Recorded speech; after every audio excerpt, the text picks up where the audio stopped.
Hello, beautiful souls. Welcome to today's video where we are covering Mars through the signs.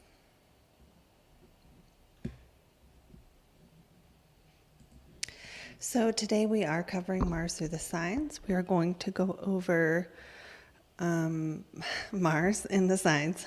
That's what we're doing. We're going to start with Aries and we're going to go through to Pisces, and it's going to be fun because Mars is super important. Mars in astrology is going to rule things like how we fight, what we consider worthy of fighting for, whether we are more like whether we need conflict or whether we are conflict averse.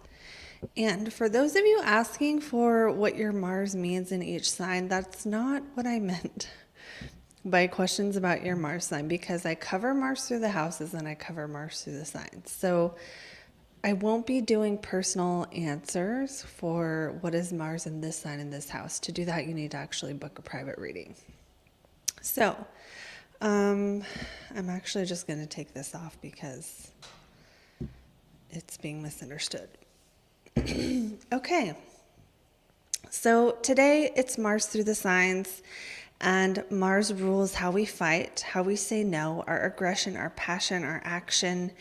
And, sometimes what motivates us, and it also can tell us about the pace of, how we go after our goals. Mars is how we go after our goals. So if you really want to understand the Mars energy in your chart, it's nice to consider it along with the sun sign, because the sun sign is going to be kind of your natural goals and what you're striving for, what your core direction is. But the Mars sign is going to be how you reach those goals. And everyone has a way to reach their goals, whether your Mars is in like a good place or a bad place, so to speak.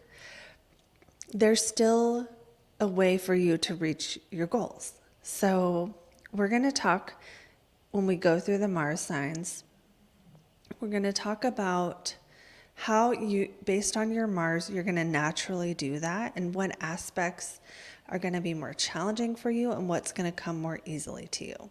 So let's just get right into it. We're going to start with Mars and Aries. So Mars, hold on, Mars. Okay, got it.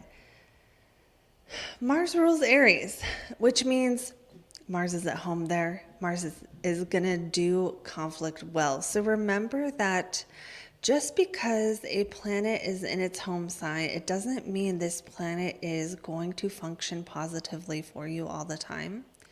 It means that planet is going to be good at doing what that planet wants to do. Mars wants to fight. So Mars and Aries are good at fighting, or they like fighting, or they like conflict, or, they're better at interrupting someone if they need to. They're better at cutting someone off if they need to. They're maybe more interested in Martian things like martial arts or working out or lifting weights or building muscle. People with Mars and Aries, that is a very strong Mars. And depending on whether that Mars is working for you, that's going to depend on like what else you've got happening in your chart. So because of that, that Mars does conflict well. Okay, so people with Mars and Aries are going to be direct. They're going to be bold. They're going to be straightforward. They're going to not mess around. If they're mad at you, they're probably going to just straight up tell you. Because, it's like this Mars doesn't really hide. This Mars doesn't necessarily want to keep secrets. This Mars probably prefers to just get something off their chest and have it be out there and be done with it. You want to go straight after it.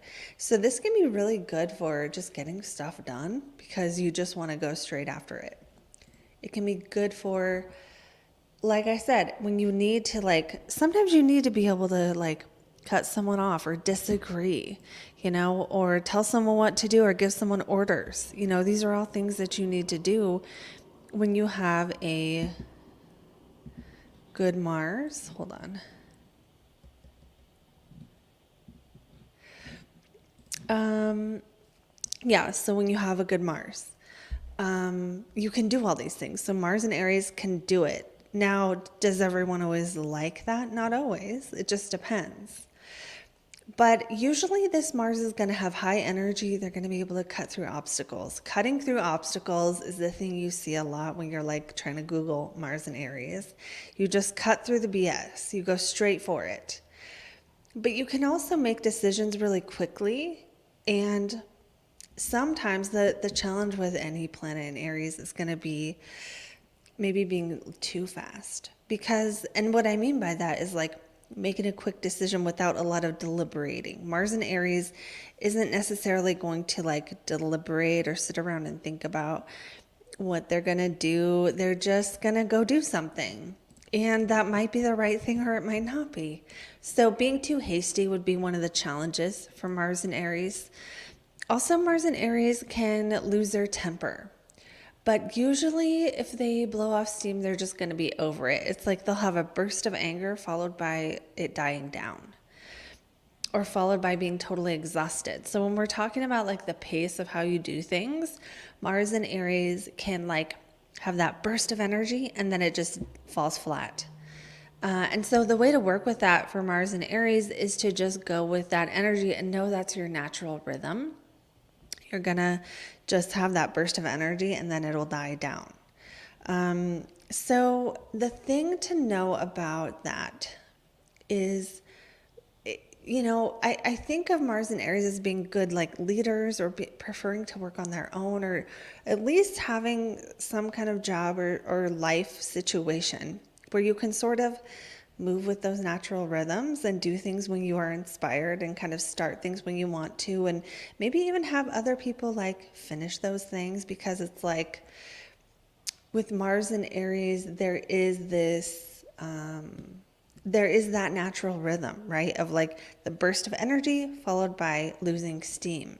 So if you can either be in a position where someone else can sort of pick up the energy where you leave it off, or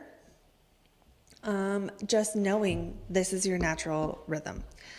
Okay, so then the next thing about Mars and Aries is going to be, you know, one of the things that Mars and Aries gets called would be impulsive. And this sign, more than a lot of other signs, is going to be one who will act on their impulses. Now, sometimes acting on your impulses is a good thing. It's like you're teaching a class and you just get this impulse to share this story or something, right? So that impulse can also be intuition. And what a lot of people don't know is fire is intuition. So Mars and Aries can be quite intuitive in a sense. Now, this is not like I'm sitting around meditating until I get the answer kind of intuition. It's just like that instinctual energy. It doesn't mean your instincts are always right, but fire can be intuition. And again, that natural rhythm is to have that burst of energy followed by burning out or losing steam. But the burst of energy is going to come back. Now, what does the Mars and Aries person need? Challenge. A Mars and Aries person needs challenge. Now, do we all need challenge to a degree? Yes. But whenever someone has a stronger Mars, Mars and Aries is a strong Mars because Mars rules Aries. Whenever someone has a strong Mars like that, they need challenge. They need to, you know, lift weights or like fight with someone. Like they need to be able to fight with someone. And if you know anyone with Aries placements, sometimes they can just be a bit combative. And what you need if you have strong Aries placements is you need someone else to fight with you about stuff. You need to be able to be combative in a way that it's not going to cause you problems. So Mars in Aries is going to do well when they can do things where they can win or dominate, where they can compete. Mars in Aries is going to really enjoy competition. So if this is functioning positively, this is you can compete and win. If this is functioning negatively, this is you're going to turn something into a competition that isn't a competition and upset a lot of people. the next thing is going to be, you need to fight a little bit. So Mars in Aries is someone who, like, if you're in a relationship, you need that person to kind of like flirt with you through banter. It's like you need a little bit of like that sort of back and forth. You need a little bit of resistance in order to overcome it. So then again, the trick here with all of the Marses is to find a way to use it to your benefit. So for Mars in Aries, this can give you great energy, drive, and stamina. So it's really just a matter of channeling that need to fight into something where that need to fight is useful, like being an attorney, or I don't know,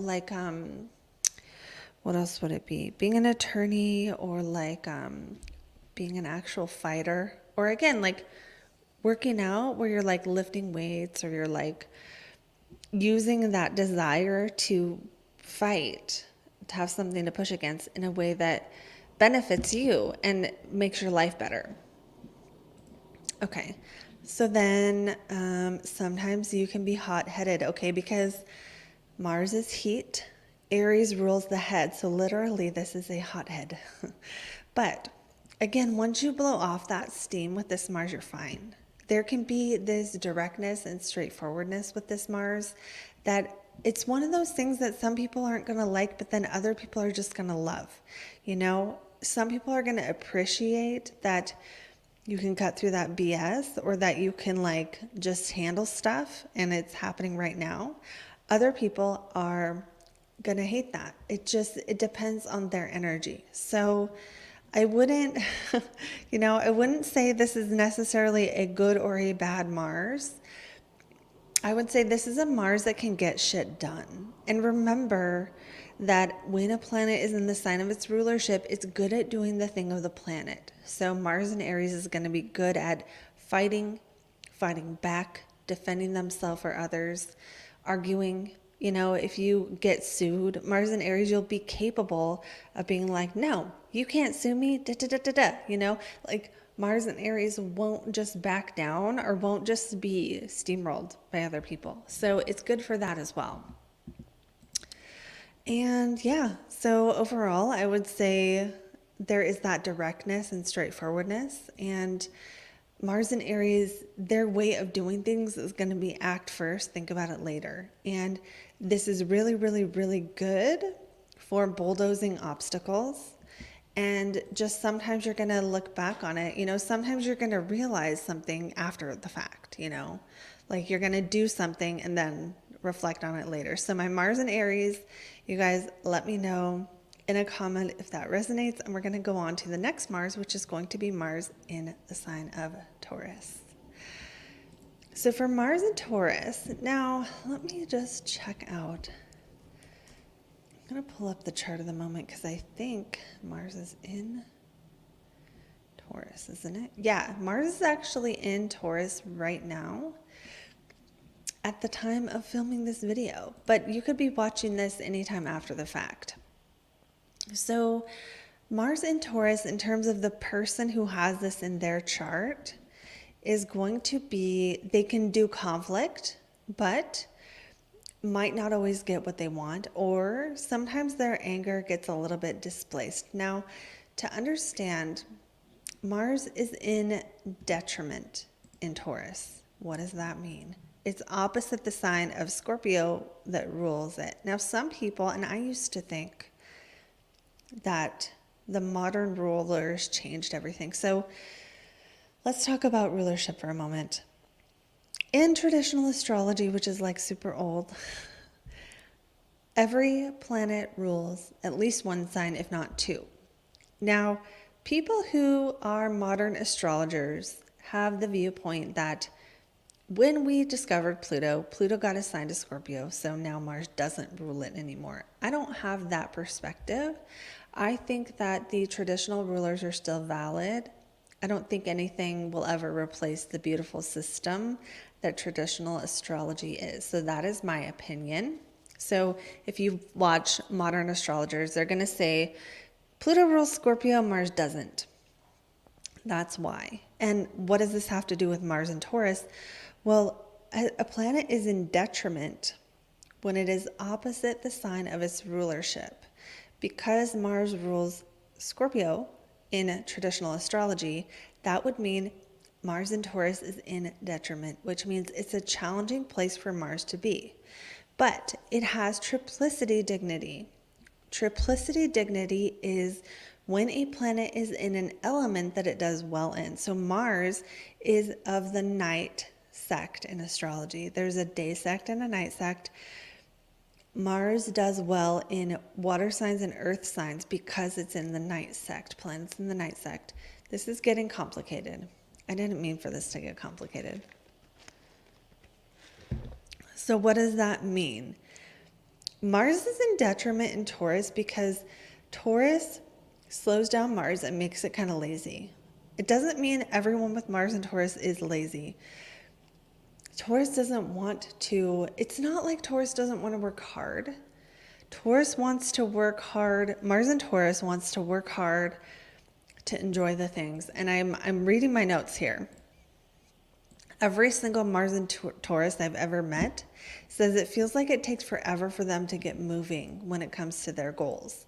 Mars is so slowed down in Taurus that people with Mars and Taurus find it frustrating that they can't just do something new. They can't just go freaking tomorrow and do it. It's like they have to get ready, they have to like around it. They have to sort of like build up some energy before they can get to something. Sometimes by the time they ask someone out, the person's already dating someone else. Like Mars and Taurus doesn't move fast. But what Mars and Taurus can do that even some other, Mars signs can't is stick with things for a very long time. And that can function in a positive way or a challenging way, just depending. So like Mars and Taurus can stay in a job for freaking ever. Mars and Taurus isn't going to change something that they don't have to. It's like they won't, if something is going steadily or consistently, they're not going to go throw a wrench in it. Mars and Taurus are generally not going to be the kind of people who will have like a good job and then be like, oh, I'm bored. They can handle the ins and outs and the routines and the sort of sameness. They might prefer sameness because of that preference that Taurus has for stability. So Mars and Taurus can be very good for building stability. It can be very good for having the stamina to reach their goals, but that's only true if they get started. And it's almost like they have to really push themselves pretty hard to get started with anything. But if you have Mars and Taurus, I want you to know that you can accomplish a lot, and you can accomplish even things that are harder or more challenging or require more stamina or more work than other people because of that ability to just stick with things once they get going. You might need a little help getting going. You might have to really make yourself get going, but it's like that's all you have to do is get going, and then it's like the momentum can sort of carry you. Mars and Taurus, let me know if you relate to this. So this sign is, can you do conflict? Yeah. So I don't see Mars and Taurus as someone who can't fight at all. Sometimes when a planet is debilitated, it cannot do the thing that the planet wants to do. Mars and Taurus can get pissed. Think of the bull.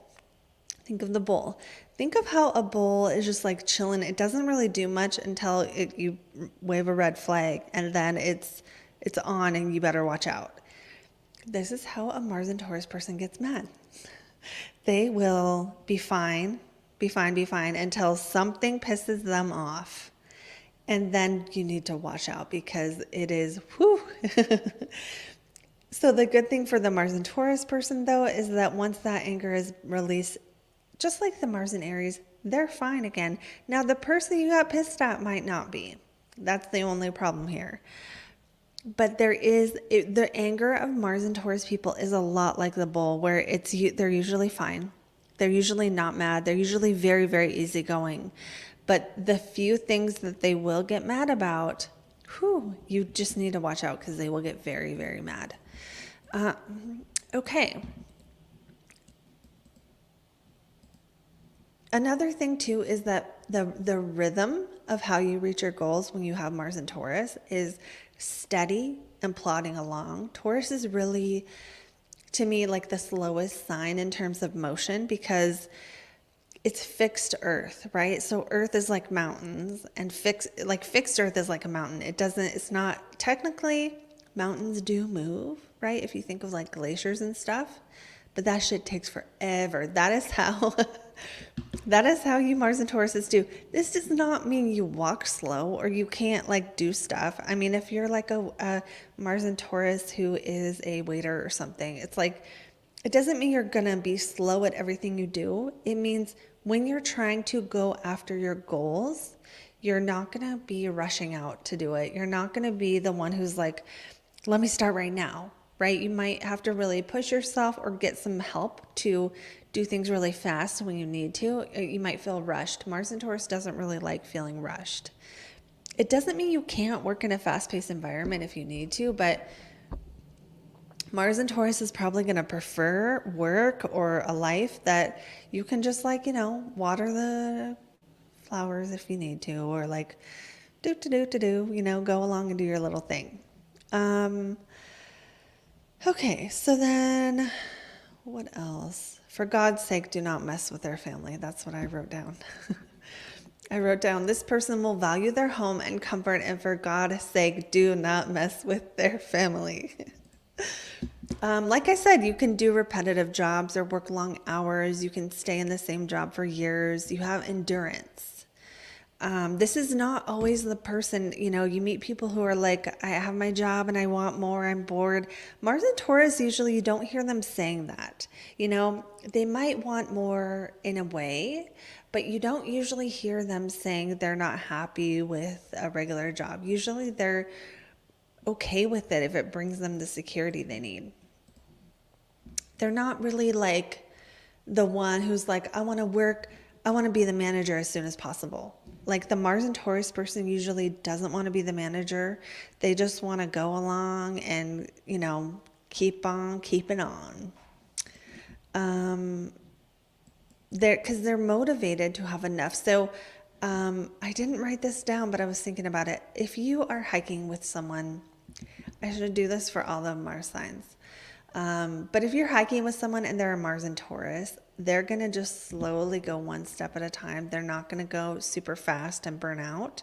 They're just going to plod along, but they are going to make sure to stop at every scenic viewpoint along the way. And that is how a Mars and Taurus is going to do things. So that is what I have for Mars and Taurus. Let me know in a comment if you relate to that. And if you want more on Mars, check out my video on Mars through the houses. There's already a video on that. So going on now to the next Mars sign, which is Mars in Gemini. Now this Mars is super interesting.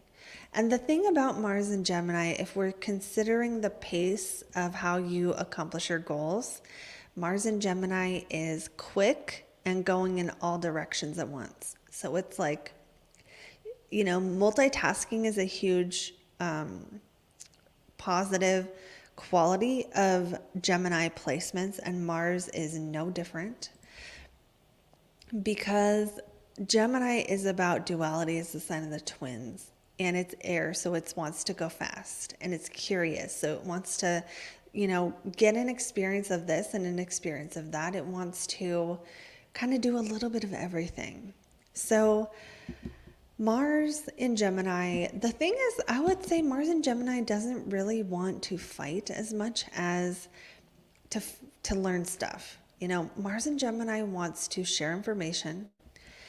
And I would say, Mars in Gemini doesn't really want to, I would say, take a stance in a fight. Like if you were in some political thing and you wanted someone to like stand up for a belief system, I think Mars in Gemini wouldn't want to do that, because I think Mars in Gemini has this curiosity of always wanting to learn more, and you can't learn more if you have a stance on something. So the analogy I'm giving to Mars in Gemini is like you don't want your weatherman to have an opinion, right? You don't want the weatherman or the traffic person who's telling you what's happening to have an opinion, because you want them to tell you the weather, right? You don't want them to get all bent out of shape about clouds and shit. You want them to just tell you the weather, right? So like with Mars and Gemini, there's this sort of detachment from passion almost. There's almost like a need to be detached enough to share the facts and learn more. And it doesn't mean Mars and Gemini can't be opinionated. They can, we all can. But like the way this Mars naturally thrives is through sharing all the information at once and doing all the things at once. So I think this Mars and Gemini, if you're having trouble, it might be staying focused, because it's like the way you're going to act is like, instead of taking like a step in a straight line, imagine you're just taking one step and going back, and then taking one step the other direction, and you're like making a circle of footprints around yourself. This is kind of the natural rhythm of a Mars and Gemini. Is more like a spiral of like, I learned about this and I learned about that and I learned about that up here and this down here. And then you can go another step outward and then another step outward. But it's like you want to know all the things before you go further. So I'm imagining almost like a spiral around a person. Like a person has like 12 paths around them, and they take one step down each path, and then they go back and do the second step down each path. Does that make sense? That's kind of the analogy I'm getting. So it's like there's something about though the message here, right? Because Gemini is the messenger, and Mars doesn't want to fight. It wants to get the message out. And so it doesn't mean like this Mars is bad and can't fight, but it's like there's more of a focus on information and connection and sharing information and learning and curiosity, to where like, oh, the other analogy I had on this was, it's silly, but it kind of makes sense. So think about like, I think that the omnidirectionalness of Gemini diffuses Mars's power. What do I mean by that? Think about it. You need a knife to just cut in one place. If you're trying to cut something, that knife needs to go deep and it needs to cut in one place. But Mars and Gemini is not going to do that. It's going to give you 5,000 paper cuts. It's going to cut a little bit in a bunch of different places. Now, I would not want to die by 5,000 paper cuts. Definitely would not. But the point here is that sometimes the way Mars and Gemini fights, it just might not have enough focus to really get that oomph that Mars wants to have. Now, that doesn't mean as a Mars and Gemini, you can't figure out how to get what you want. It's just the way that you get what you want is more in a circular way and more of a doing it all at once kind of a way. So it's like broadcasting one message and sharing it with everyone. Might be more of a Gemini way to do things, or doing, a Gemini Mars, it's going to be like doing a little bit every day, having a little phone call every day until you get the sale, that kind of thing. Just wearing someone down a little bit each time. Okay. There is an incredible ability for this placement, Mars and Gemini, to adapt. Because mutable air is very, very adaptable, because air moves fast and Gemini is mutable. So it's like flexible, and mutable energy has an ability to respond to their environment really well and to adapt to their environment and to change. So I would say if Mars and Gemini had a superpower, it would be the ability to adapt, the ability to change, the ability to change directions. Now, this could be really good for certain things and hard for other things, right? And the things that might be hard for is like, when it comes to your own direction in life, are you changing your mind every 5 minutes? That would be, if that's happening, then that would be Mars and Gemini not working for you. But if you have a job where you have 27 different responsibilities and you can keep up with them all and it energizes you, well, then maybe that Mars in Gemini is working for you. Now, I would also not put it past Mars and Gemini to talk shit about people if they're mad. Like if someone hurt your friend, you're gonna go tell everyone you know what they did, and like that could be a thing. I'm not saying it has to be, but it could be. So when Mars in Gemini is thriving, they're going to have at least 2 goals at one time. You're going to be more motivated as a Mars in Gemini when you have a few things going on. And you can handle multiple projects because it's going to satisfy that need for mental stimulation. And with Mars in Gemini, you might have a really voracious appetite for information and always want to learn new things and always want to be like reading 2 books at once and never finishing any of them kind of a thing. Mars and Gemini, let me know if you relate to that. It's like you just want more information, and there's a ability to know a little bit about everything with Mars and Gemini, or an ability to do a little bit of everything. And that's just kind of a natural strength to be like jack of all trades kind of a thing. And there is also a need to go back and forth. Whatever we have in Gemini or wherever we have this in our chart, we want discourse. We want to be able to ask questions and get answers, and then ask a follow-up question and get an answer for that, and go ask like 20 different people. So you may find that you do things like that, but Mars is your action. So it's like the things that you do, it's like you're going to do something and see what happens.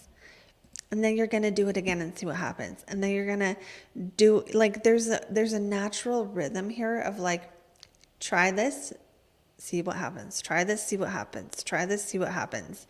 And that can be funneled into something positive, or it can be a challenge.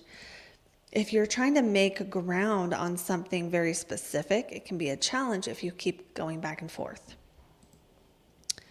I would also say these people are going to be inquisitive, and they're not afraid to ask questions. The curiosity of a Mars in Gemini is usually expressed without inhibition. You're not going to hold back when you want to know something, and you're not going to stop yourself from finding out what you want to know. So that's Mars in Gemini. You know a little bit about everything. You can go in all directions at once. And I would say, this Mars sign is very curious, active, and alert. And I would also say sometimes there can be a sharp intellect or a sharp tongue with Mars and Gemini, however that looks. Sometimes that can be like a quick wit. Sometimes that can be it's just like moving fast. So one thing that Mars and Gemini might find is that your pace is so much faster than everybody else's that sometimes it can catch people off guard a little bit, because they're not ready for you to like, okay, now this, like you're already on to the next thing, but they're still on the last thing. So that might be a thing to just know, is that your pace, your mental pace, is probably faster than other people's. All right, so that is Mars in Gemini, and now we're going to go on to Mars in Cancer. I do love Mars in the water signs, I have to say, just personal favorite here. I love Mars in Cancer, even though Mars in Cancer is at fall.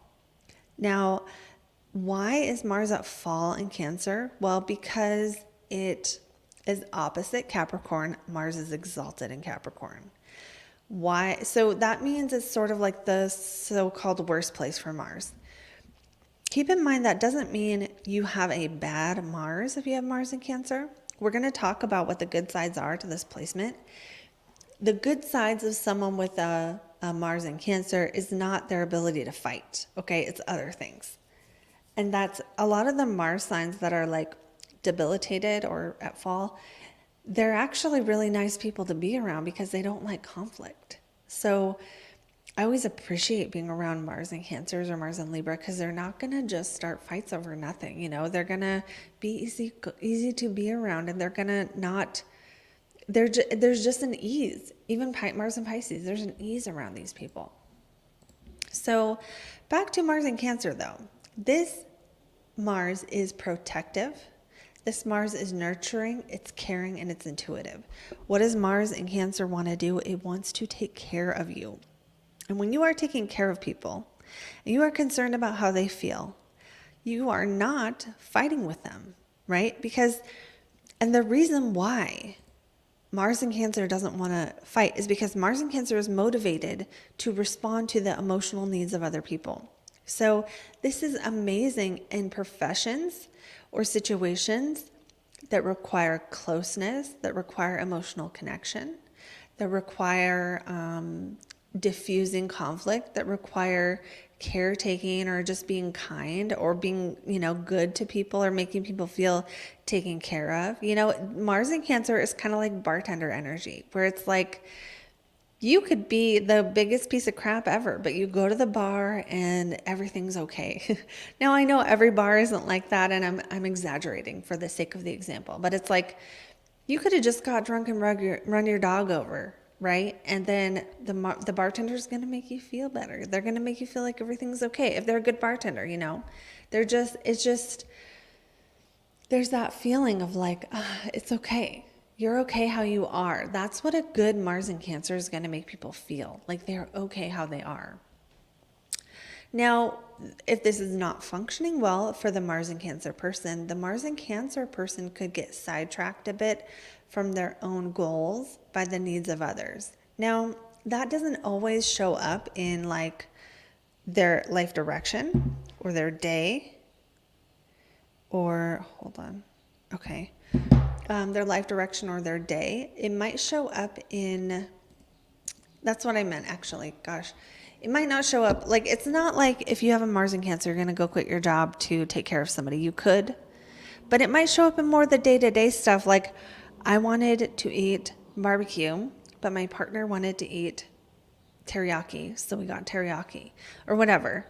It might be like that, where more often than not in situations, day-to-day situations, you don't get your way. And the way a Mars in Cancer gets their way is by going to cry to somebody else who has a better Mars who will do the fighting for them, usually. Now, I hope that doesn't sound mean to you, Mars in Cancers, but Mars in Cancer usually is not going to directly attack someone. They're going to do it indirectly. They're going to do it covertly. This is why Mars has triplicity dignity in water signs. Actually, that's not why, but there is a feeling of attacking someone emotionally. Now, I'm not saying Mars in Cancer attack people emotionally, but if you need to fight, you're not going to be like, hey, don't do that. You're going to be like, oh, that was so mean, and keep nagging them and nagging them and nagging them until they just cave. That's another way that a Mars in Cancer fights, is like appealing to the person's emotions or again, like just getting someone else to fight. Because they don't want to, it's like they don't want to make the person feel bad, but maybe they need that thing done. So I imagine you're at work and your manager is like a Mars in Cancer. This would not be the best for a manager, because they're not going to be able to tell you if that Mars is really not functioning well. They're not going to be able to say, hey, you're not supposed to do it like that. They're going to go cry to someone else and then have that other person tell you secretly, because they don't want to deal with the feeling of making you uncomfortable. Now, of course, these are extreme examples. You just have to see where you land on this. Okay, so Mars may not do conflict well. It doesn't like conflict, but it does like caring about people and nurturing emotions. So again, it's very hard to fight when you want the other person to be comfortable. And so this Mars can be very, very good at working with disagreeable people or bringing ease to uncomfortable situations, because they really usually don't want to make people uncomfortable. And now that doesn't mean they can't be rude if they're mad or they can't dislike people. It's just they're going to have a hard time expressing it, because the sign of Cancer is about belonging. So Mars in Cancer doesn't want to disrupt the feeling of belonging with a conflict. And what tends to happen, though, this is why sometimes Mars in Cancer gets this bad rap for being passive aggressive, because instead of saying something when it's a problem, they're going to feel more comfortable saying something when it's not the issue anymore, right? And so to the other person, they're like, well, why didn't you tell me then? But like to the Mars and Cancer person, it's too uncomfortable to do that. So this Mars can also be very loyal just because it's in the sign of Cancer, which is all about nurturing and taking care of the person. And, you know, again, Mars in Cancer is going to put their close relationships above everything. So of all the placements in the whole zodiac, Mars in Cancer would never, ever, ever, ever do something they think is going to hurt their family. They would never take a job that would decrease their security or have a risk to their like kids or their family of not having enough or something. They would never, ever, ever do that. So that is like Mars in Cancer is going to prioritize home and family over everything. And they're going to prioritize the people who feel like home and family as well. So these people can be very loyal. They can be very loyal employees. Sometimes they can work in like family businesses and things like that because there's just this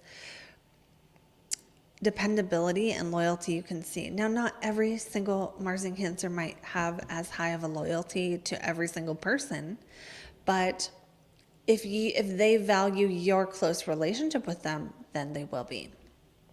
Okay. Going on now to the next Mars, which is going to be Mars in Leo. I really love Leo, so we're going to talk about this.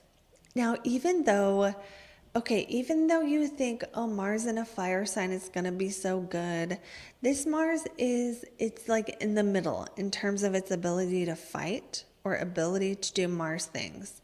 I do think that this Mars gives you a higher energy and a higher drive and a higher stamina because Mars is in a fixed sign where it has that consistency to stick with things.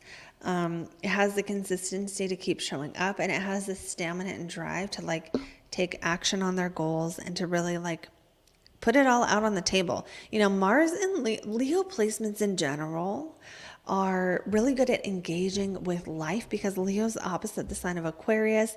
Aquarius is sort of about like being in the shadows or being outside of the group. Leo is about connecting and engaging and being all in. So oftentimes Mars and Leo people, they go all in on what they do. They pour their whole heart into what they do. That doesn't mean they're going to always be good or that they're going to be bad. But when they're doing something, they're going to give it their all, usually. They tend to be passionate, enthusiastic, and creative. They tend to also want to stay positive while reaching their goals. It's like Leo is ruled by the sun. The sun, what does the sun do? It shines. It always comes back up. So Mars and Leo people, they want to be like the sun. They want to act like the sun, which means sometimes they want to be the center of attention. And I don't say that as a bad thing. They might want to be a manager. They might want to, that's really possible for Mars and Leo to enjoy a high position because they're going to enjoy the recognition they get from it. And Leo placements want to be proud. Leo placements really care about doing something they are proud of. They want to have a partner they're proud of. Mars and Leo might really want a partner who has good looks or has a good job or something, does something that is really important because Mars in Leo cares about, at the end of the day, like, how do I look? Right? That's important for Leo placements. How do I look? And it can be the hair, it can be the makeup and stuff, but it can also just be, how do I look status wise if I'm with this person versus this person? Mars and Leo is going to care about that. And they're going to care about that in their jobs they do too. They're going to have pride. And that can be good or bad depending on other stuff.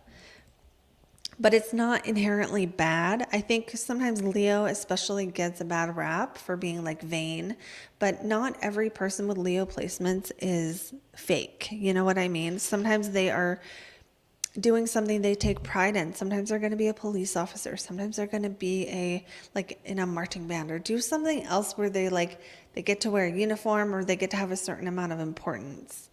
That is important for Mars and Leo people. They usually are energetic. They usually can be noticed. And Mars and Leo can have charisma. They can be charming. It's as if the world is their stage. And they're putting on a show everywhere they go. And haven't you ever met someone who's like, it's like you meet them and they just exude a certain, like, almost like a character, like they are playing a character. Like, oh, honey, just, those kind of people, or like, there's almost a feeling, and I'm not saying this in a negative way, but there's almost a feeling around these people that they are acting like themselves, or that they, it's like the way they approach people or the way they approach life is like it's a show and they're the star of the show. And so for that reason, they can be very engaging and charismatic and fun to be around, because it's like they're just like aware. They're aware of the fact they're being seen. And so it can be fun to be around them. They're usually also motivated to be successful because, again, they want to be proud of themselves. Leo is fixed fire, so they can have stamina when going after their goals and their passions. But I think the challenge to that fixed fire sometimes is knowing when to stop. That's true for all fixed signs. So having Mars and Leo is knowing when to quit, knowing when to let go of something can be hard for all the Mars and the fixed signs, which is Leo, Aquarius, Scorpio, and Taurus. Again, like, they don't always like change. They can, but it's not their superpower. Their superpower is that consistency and ability to kind of keep showing up and keep showing up and keep, just like the sun keeps rising. Now, if you are a Mars in Leo, you're probably going to have big goals that are like kind of lofty, or kind of, lofty might not be the right word. That's more like a Mars and Sagittarius word.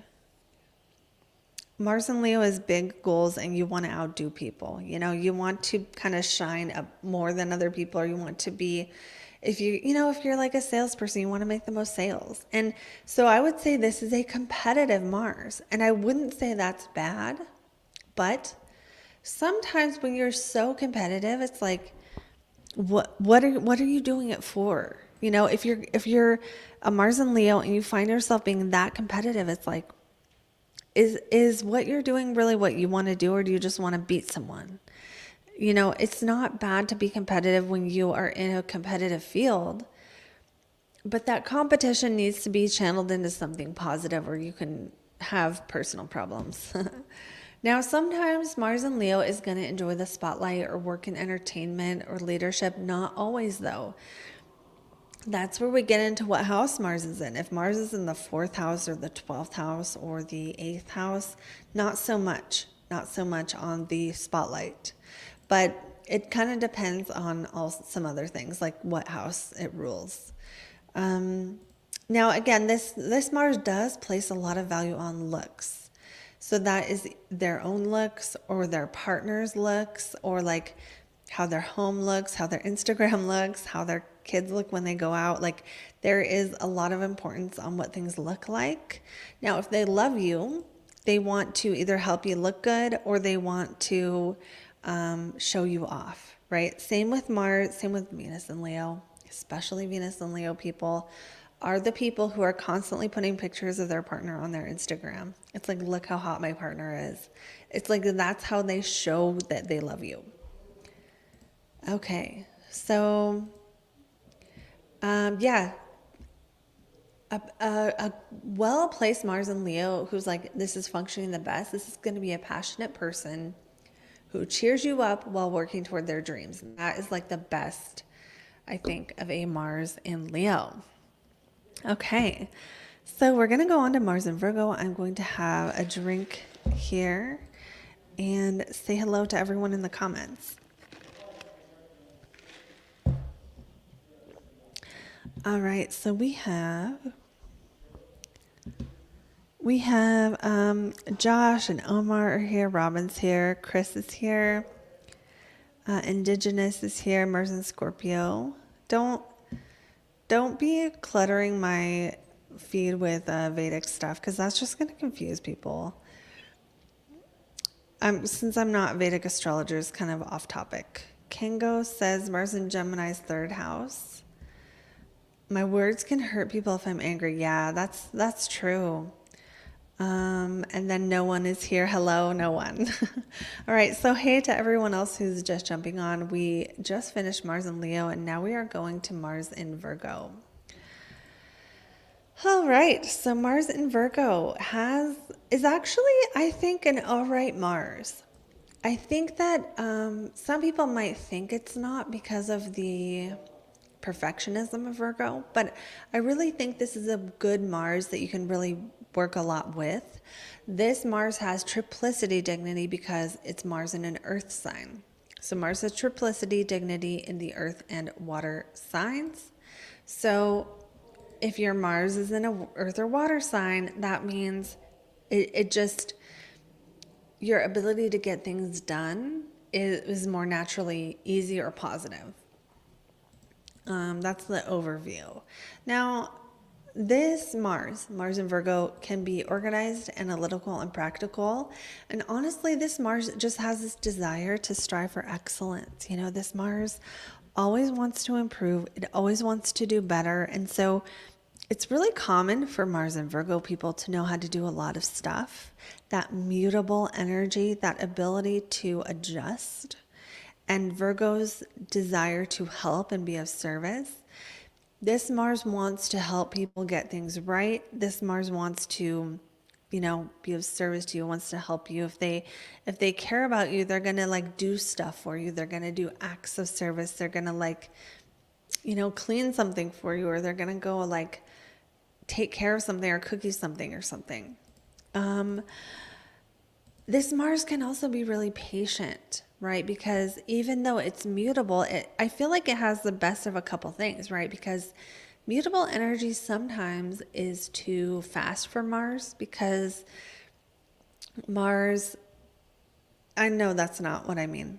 Mutable energy sometimes is not the best for Mars, because Mars needs to when you need to do something, you kind of need to focus on one thing. So sometimes when Mars is in a mutable sign, the focus gets diverted into more things than it needs to be.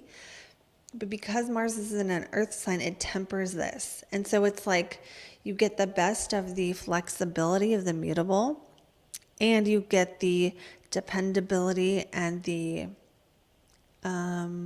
action and the responsibility of the earth sign. Now, it doesn't mean every Mars in Virgo is responsible. There can be responsible ones and irresponsible ones. But this Mars, if they want to, right? Every Mars is if they want to, they can be very great at things. They can be good at a bunch of different stuff. They can be like the manager at the restaurant who can do every single job at the restaurant well. That kind of thing. Now, apply that to your situation. You don't have to work in a restaurant. But they have this desire to be better. Virgo wants to improve. It wants to, sharpen the axe. It wants to be useful and be of service. So we see someone who, they're motivated by being useful. They're motivated by what can be the most help to other people. And they might actually need to, in their relationships and stuff, to see how they're useful, or they want to be in a different relationship. So if a Mars in Virgo is with someone who's no, I want to do it myself, that Mars in Virgo isn't going to be happy. They want to be able to cook for their partner, or serve their partner in some way. Now, Mars in Virgo can also be patient.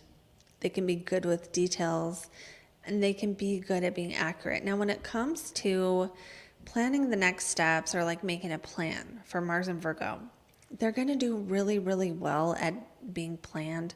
Or oftentimes a Virgo will want to, it's if there's 20 steps of a process, the Mars and Virgo person wants to plan all 20 steps before taking the first step.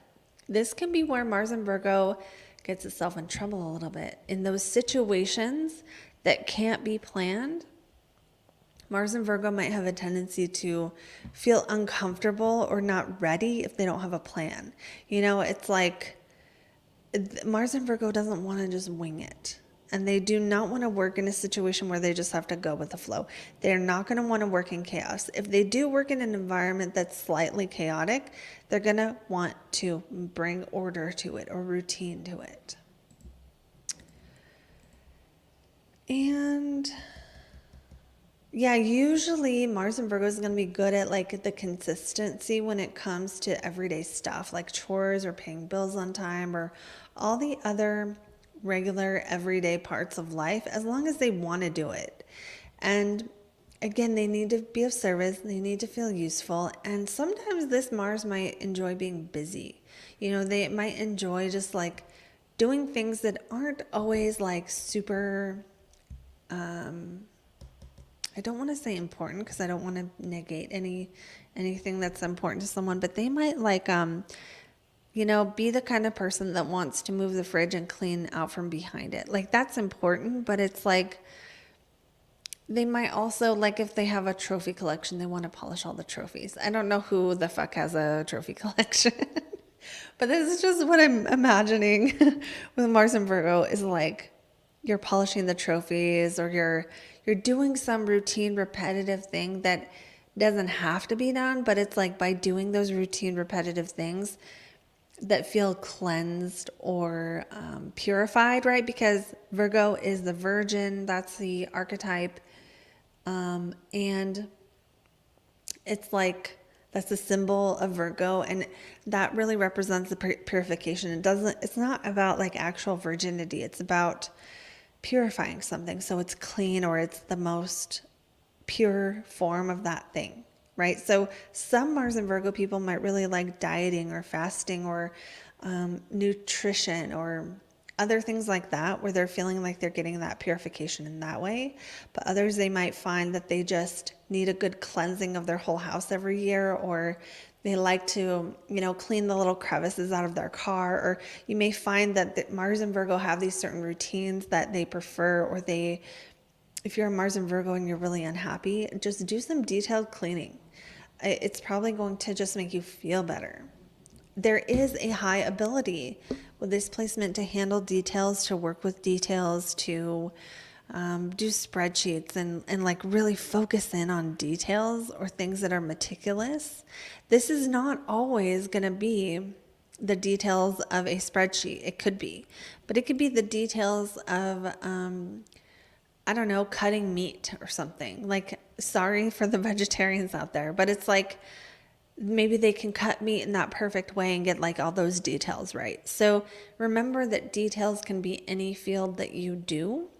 But usually, Mars and Virgo, it's going to be something in the physical world. It's going to be farming or food or clothing or, something real, something tangible. Usually it's something tangible or it's nutrition.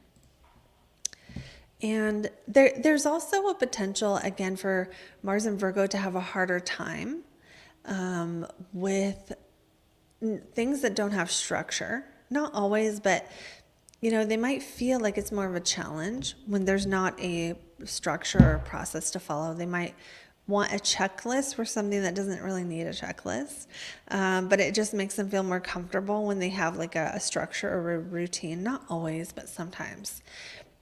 And Mars and Virgo may also be the kind of people that are like, they always have a project they're working on, like in the house or like a room they're fixing up, or like they just might like to always be improving stuff, and you might have to see what house Mars is in to see what they're improving. Like a Mars in the 4th house might always be in Virgo, might always be improving their home and like always have a project at home, and now they're redoing the pool, and now they're planting this tree or something.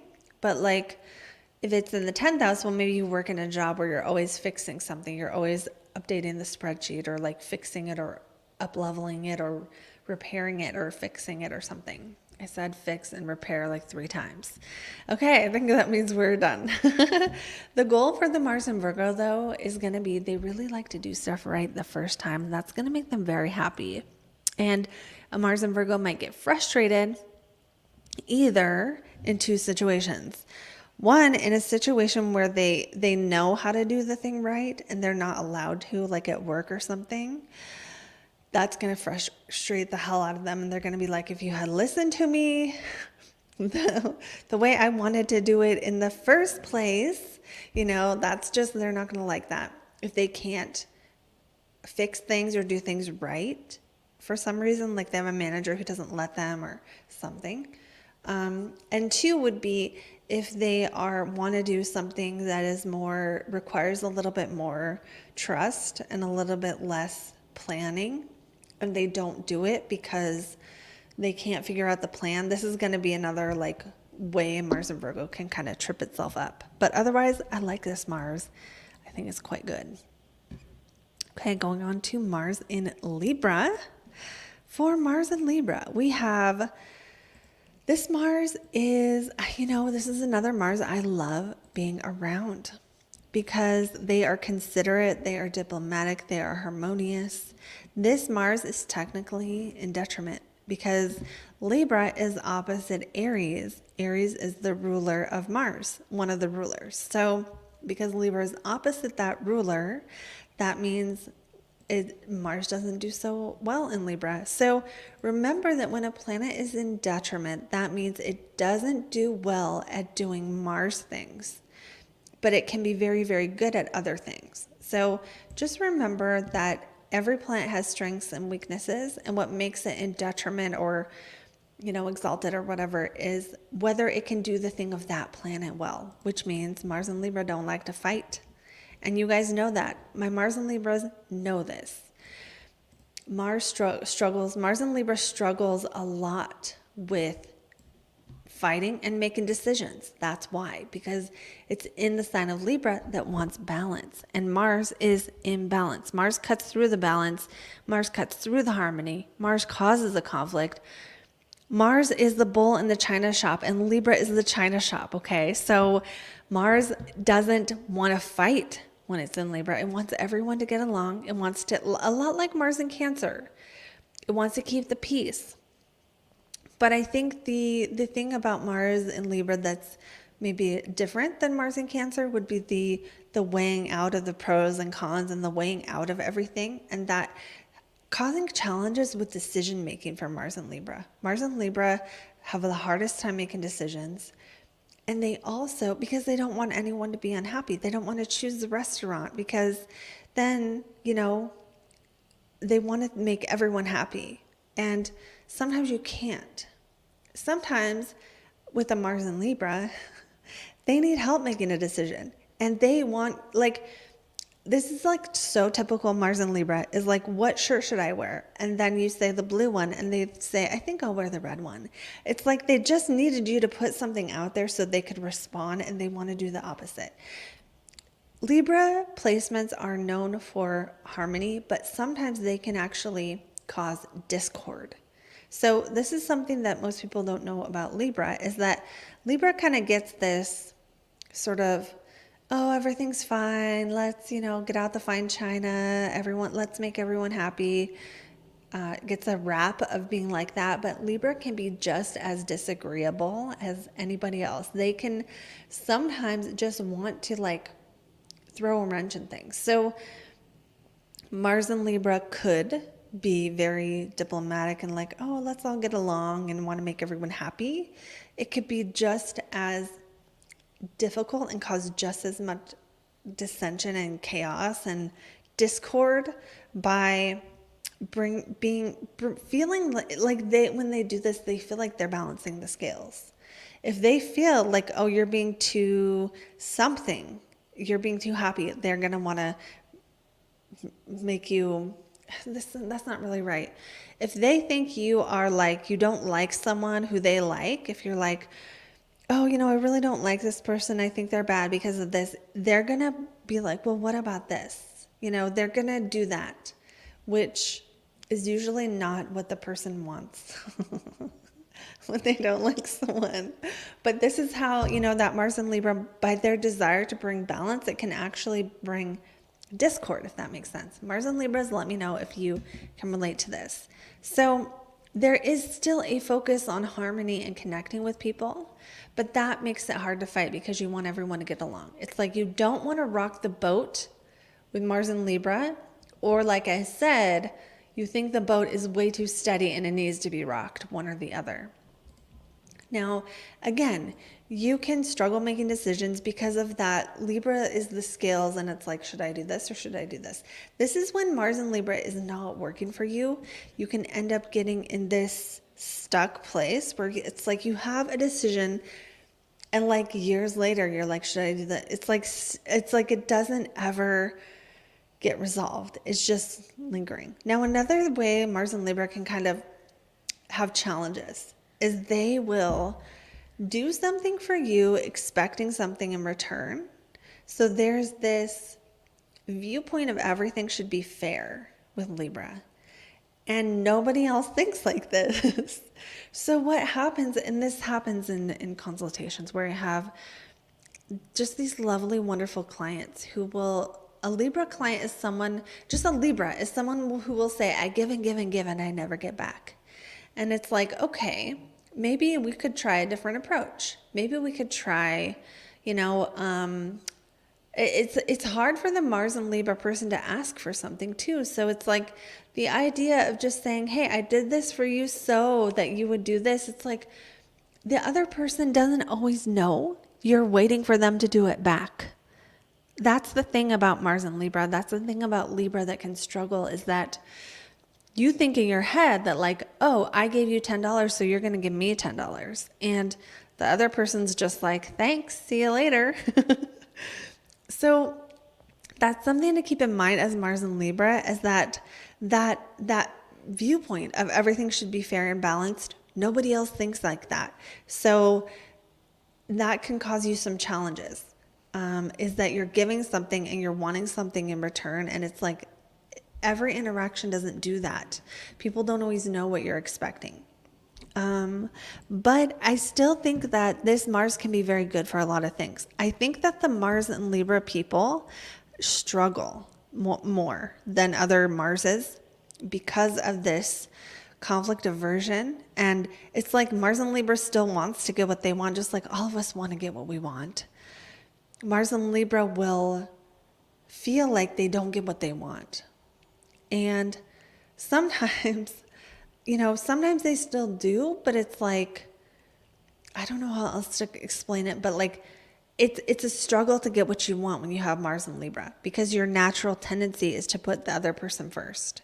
And if you're in relationships where the person kind of knows you and realizes this, maybe they're going to know that when you gave them that present, that meant that you wanted one, like a lot of people are going to be like that. So it might have to do for Mars and Libra, some of it, of being with the right people, or somehow finding ways to make your needs known. Because sometimes when you're not getting what you want, it's like maybe saying no would be the solution, but that's a hard thing to do for Mars and Libra.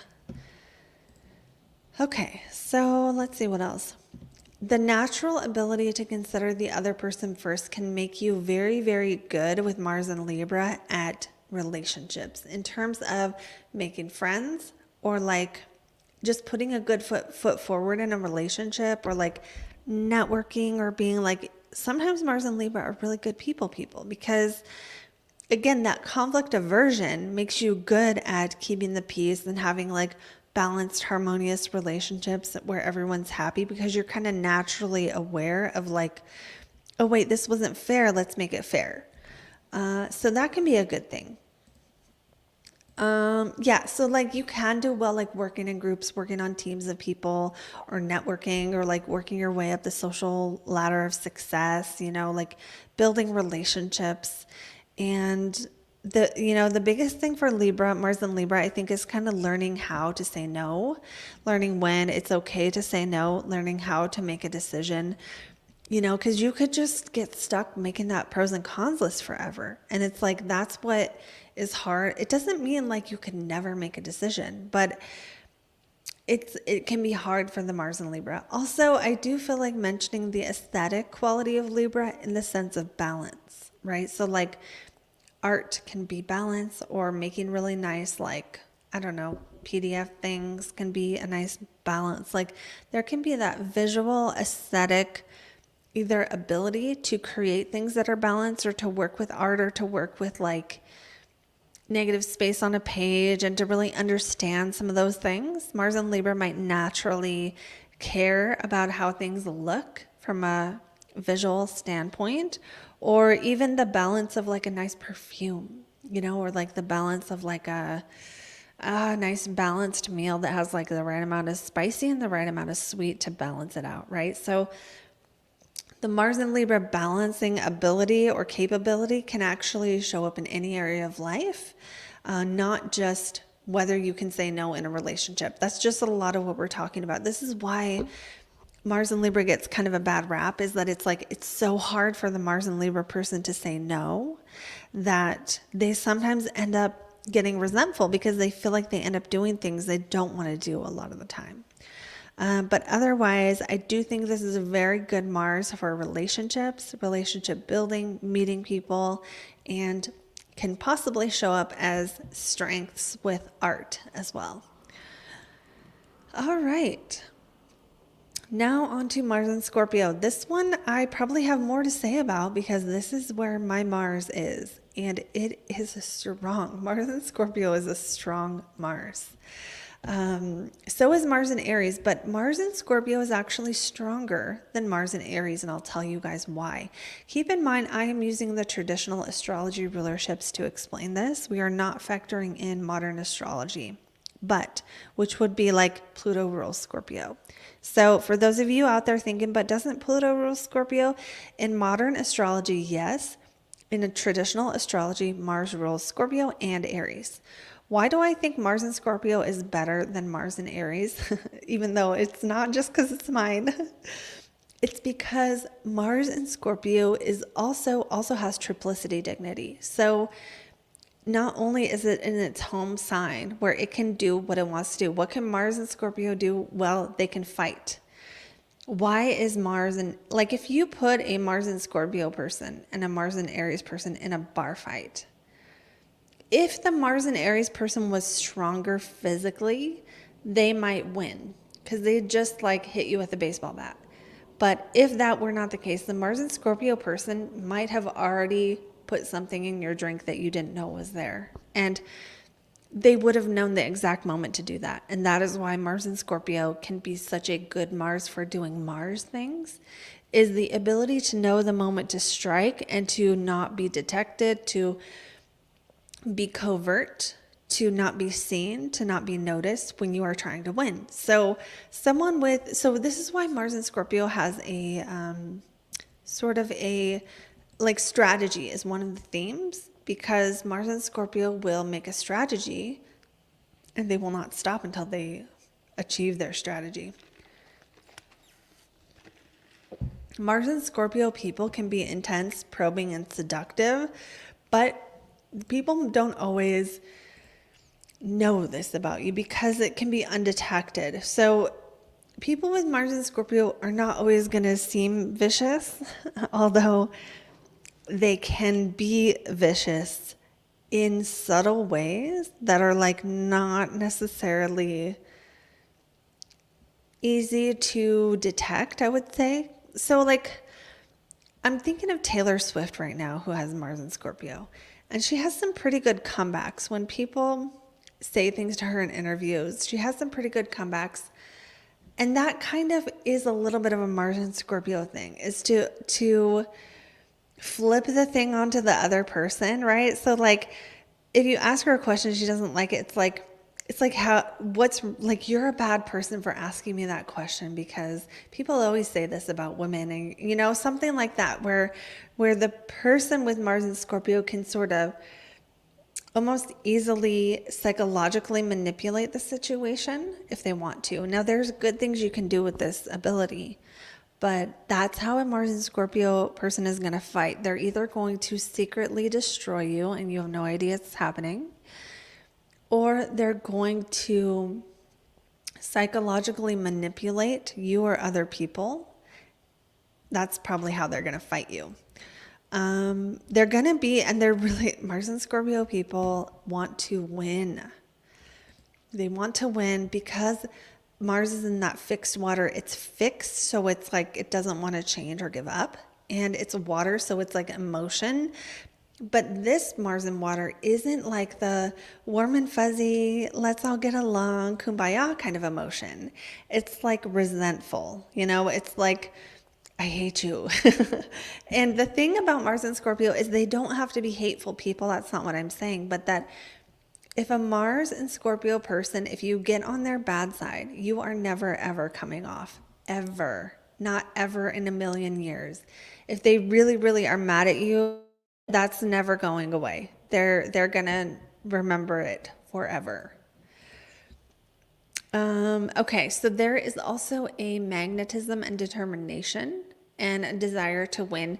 Again, this doesn't usually mean that they are like outwardly competitive jerks. You don't really see Mars and Scorpio people as being jerks. They're usually not vicious in most cases. Usually they're like cool or easygoing or nice to be around. Like it's not like their desire to win is obvious. It's usually more covert or subtle, or they're nice to be around, but then they're going to be a fierce competitor. But they can be ruthless either if you piss them off or if you're in the way of one of their goals. They can be ruthless. And that is a key word that I would describe Mars as Scorpio as. Now, it might be that like, imagine like a Mars and Scorpio person applies for some kind of job and they don't get the job. This is the person who 20 years later, when they're successful, they're going to tell the story about those people who didn't give them the job, right? That's kind of how that ruthlessness could show up. Okay, so this placement definitely needs a healthy outlet for the intense emotional energy that Mars and Scorpio has. There is a magnetism, there is a lot of energy under the surface for people with this placement. And so you need to figure out how to use it. Otherwise, it can go internal, and that is bad. Then you start self-loathing and you start hating yourself, and that energy just gets like pent up. So, and the thing is like people might not even notice this about you, but you can just kind of feel that deeper energy below the surface. When a Mars and Scorpio person is mad at you, it's almost like they could not say a word and have everyone in the whole room be freaking terrified. Like there's something about the anger of Mars and Scorpio people that is just really intense, and it scares people. If I'm a little bit upset, people are like, oh my God. I'm like, I'm just annoyed. You don't even know what angry is. Another thing that is hard for Mars and Scorpio, the hardest thing for a Mars and Scorpio person to do is to let go, even if you want to. It is so hard to let go of like people who hurt you, things that hurt you, disappointments, especially, things where someone maybe picked someone, like if you don't get picked, like I still remember being in softball and being the last one to be picked. And I'm still not really happy about that. I'm not like going to go blow up the team or something, but it's like, I'm never going to forget that. Losing. Mars and Scorpio people don't like losing. And so they're going to remember it if you like pick someone to win over them in any capacity, or if you favor someone over them, they are not going to forget it. If you're like, okay, let's say a Mars and Scorpio is like dating and you don't want to date them because you pick someone else. And then later you're like, can I date you? Or that person didn't work out. Hell no. Hell no. Will the Mars and Scorpio person do that usually? Because they don't want to be second. They don't want to lose. They want to win. Okay. This does not mean everyone with a Mars and Scorpio will be outwardly successful, or that people without this Mars can't win. It just means they don't like losing. And some of how this stuff is expressed is also going to depend on the person's maturity. Like they might feel like getting back at you for something you did, but they might be emotionally mature enough to know not to listen to those feelings. Like imagining their enemies, being destroyed, they might enjoy that. But it doesn't mean they really want you to fall down a set of stairs or something, like it's not like every Mars in Scorpio is going to be so vengeful, but you could meet some out there in the world who are. It just kind of, every placement depends. But you can really struggle if you have Mars in Scorpio with wanting revenge, being jealous, you could be possessive over people that you love. And that could show up as jealousy of your partner, or it could show up as like, if someone says something bad about your family, you could be kind of want to viciously defend them, that kind of like ownership and possession of like, don't mess with my people, they're mine, kind of a thing. You could love strategy. Okay. Mars and Scorpio might really love strategy and kind of like quietly either playing strategy games or approaching your goals from a perspective of like, okay, how do I knock out all these little competitive people? Sometimes you might even see Mars and Scorpio people working in fields where they're dealing with research or strategy, or they're dealing with confidential things, or jobs where they have power over people. Power is a key word for this Mars. So because this is a strong Mars, you need conflict, you need to fight. And if you don't funnel this into something that is going to work for you, it will create drama. So if you're a Mars in Scorpio and you're like, I'm surrounded by drama, everyone hates me, look at whether you are doing some basic Mars things like working out or lifting weights or doing some kind of competitive sport or competitive hobby where you get to compete, or, whether you get to do that in your work, whether you get to like compete or win or strategize, or, because if you feel like you're losing at everything, you're going to be a very grouchy person. So you need to find a way to win at something. And that something could be something very small. But like Mars and Scorpio can't be like a loser forever. You have to like find a way to win at something. You have to find a way to transmute that energy, or like win at your own thing that's hard for you. Win at going on a diet if you feel like you're losing at that, or win at life in some way, like win at accomplishing your goals. It doesn't have to be always competing against someone, but there needs to be a feeling of winning. You have to feel like you're winning in some way, or it's going to drive you nuts. Another thing about Mars and Scorpio is you are just all in on things. So when it comes to the things you want to do in your life, this Mars is not as good at doing things that are like balanced or half-assed, or things you kind of think are okay. You're really kind of supposed to with this Mars, or you'll find that your life flows a little better if you can go all in on the things you want to do. So like, if you want to sing, go sing. If you want to teach, go teach. If you want to play an instrument, go play that instrument. It's like you kind of need to put it all out on the table every day and sort of be really actively, fully into your life, because it's like an all or nothing kind of a Mars. There's other Marses that can kind of slow and steadily reach their goals. Now, that doesn't mean you have to create excessive risk by doing something like quitting your job when you don't have another one. That's not what I'm saying when I say go all in. I think some people think going all in means taking risk. You don't have to take a risk. You can just be committed to a thing all the way and really like put all your energy into it and really give it your all. You need to give things your all with this Mars. What else? Again, you can still have a balanced life, but it's like in a day, you need to either work hard, or you need to play hard, or you need to just, like physically get a good workout in. You need to kind of do things where you're like really invested in those things, because this Mars is very attached. And so if you're living in a detached way where your life is super calm and you're just, don't care about your job, don't care about the people around you, don't have close relationships, don't have something you're passionate about, that's not good for this Mars. So like the example I gave on this was like Mars in Scorpio is not going to be one of those people who's like, this is what I do in a day as a stay-at-home girlfriend, and they make smoothies on Instagram or something. Like that is not going to be this Mars, because there's too much ease in a life like that.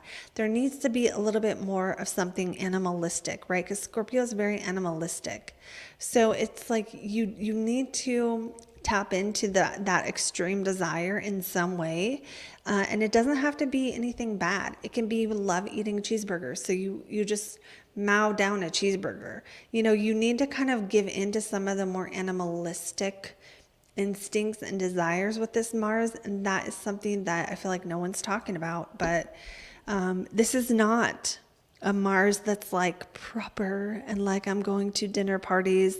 Now, if you have to do that, you have to do it, but this Mars isn't like, that's not natural for this Mars. What's natural for this Mars is to like really just be more primal than that, more primal and instinctual.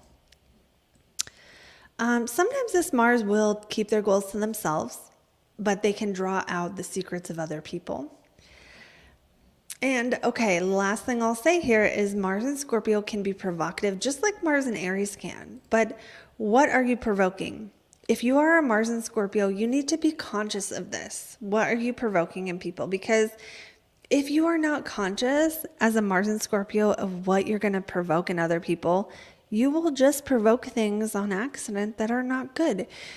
I can't tell you how many times I said something to someone with absolutely no intention behind it that ended up them like totally changing how they were doing something. And I was like, I didn't mean it.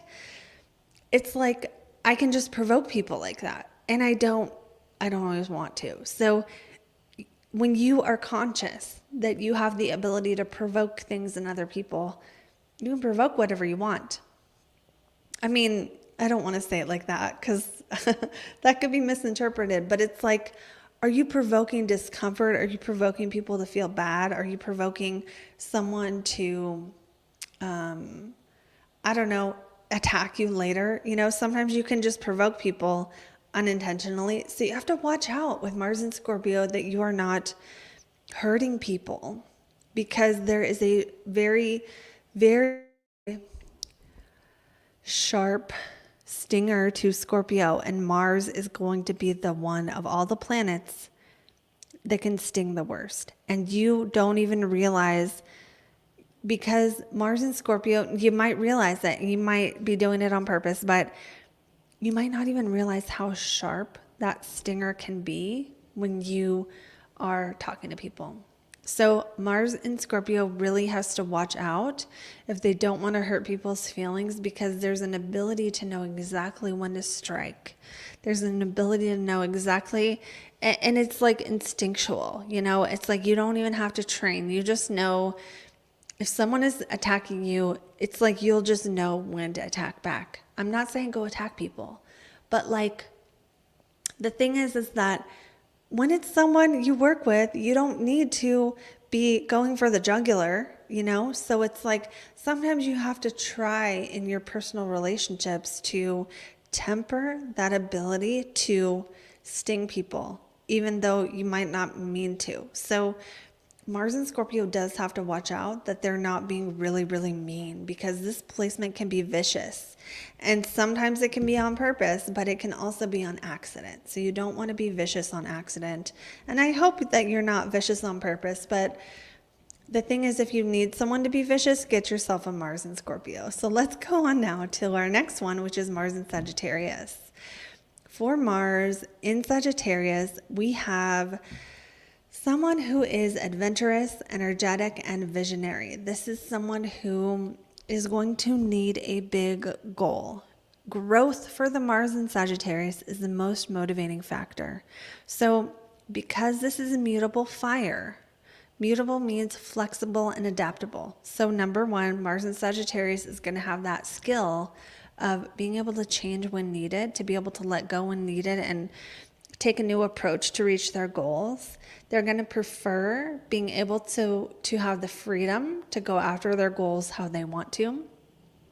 Mars in Sagittarius is not one who is going to want to be confined. They're not going to want to be controlled and told you have to do it this way. They're not going to prefer being micromanaged. They're going to prefer to be able to say, I want to reach it this way. Mars and Sag and Aquarius are both going to be like that in their need for freedom and their need to do things in their own way. And, growth is a really big keyword for Sagittarius because it's ruled by Jupiter, and Jupiter always wants to grow. And also, Jupiter is the greater benefic. So Jupiter wants to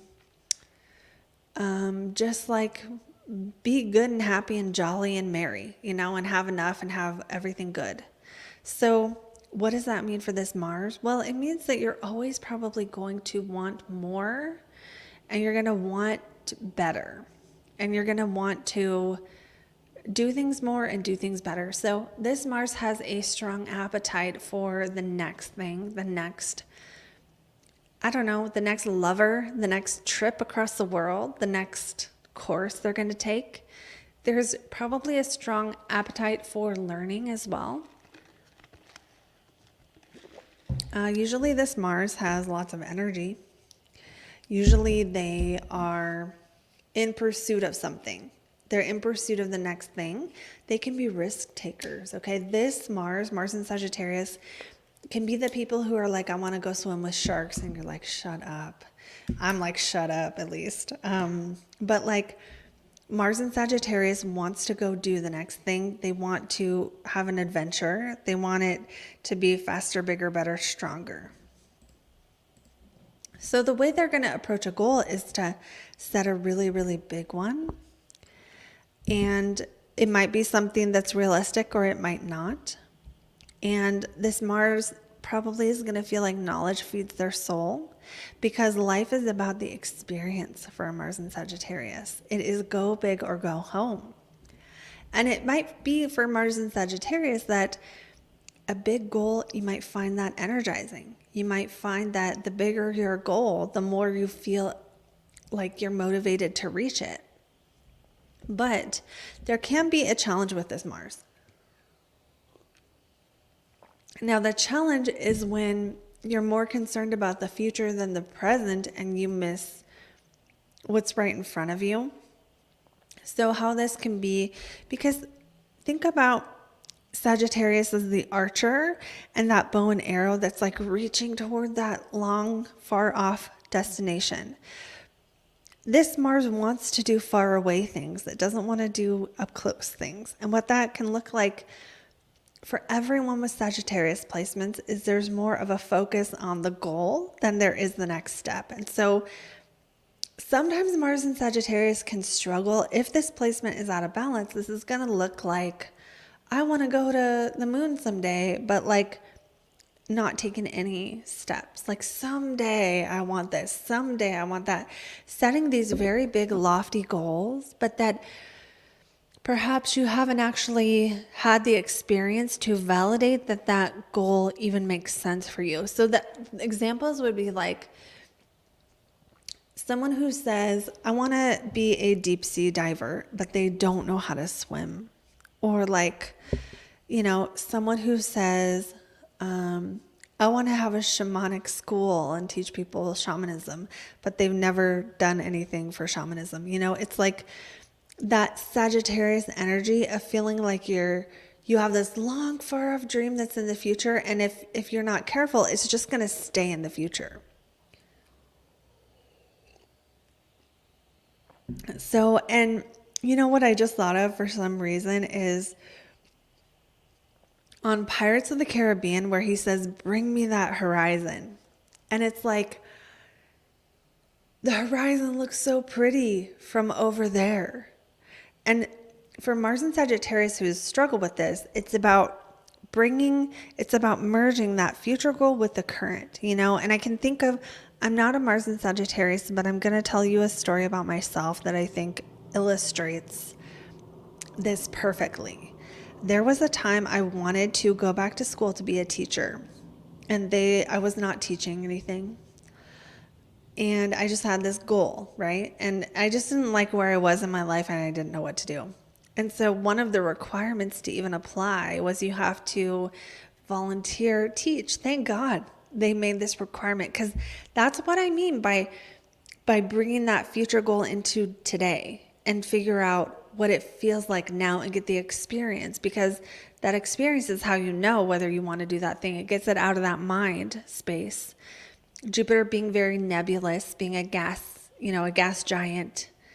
It's a big idea, but is it real? Is it ever going to be real? So Mars and Sagittarius may have challenges with this where they're not connected to their actual goals. It's a far off dream. And so in my case, it was going into the school with the little kids who couldn't read or write, and me being like, I hate this shit. Like, I didn't have the patience for it. I'm sure I would now, but at the time I was like, I have to help you spell this. Like, it just wasn't fun for me at all. And so thank God they had this requirement, and I didn't end up getting a degree I didn't want or need. But it's almost like you would rather mentally, if this placement's out of balance, you'd rather mentally envision some far off dream that isn't real and has no chance of being real.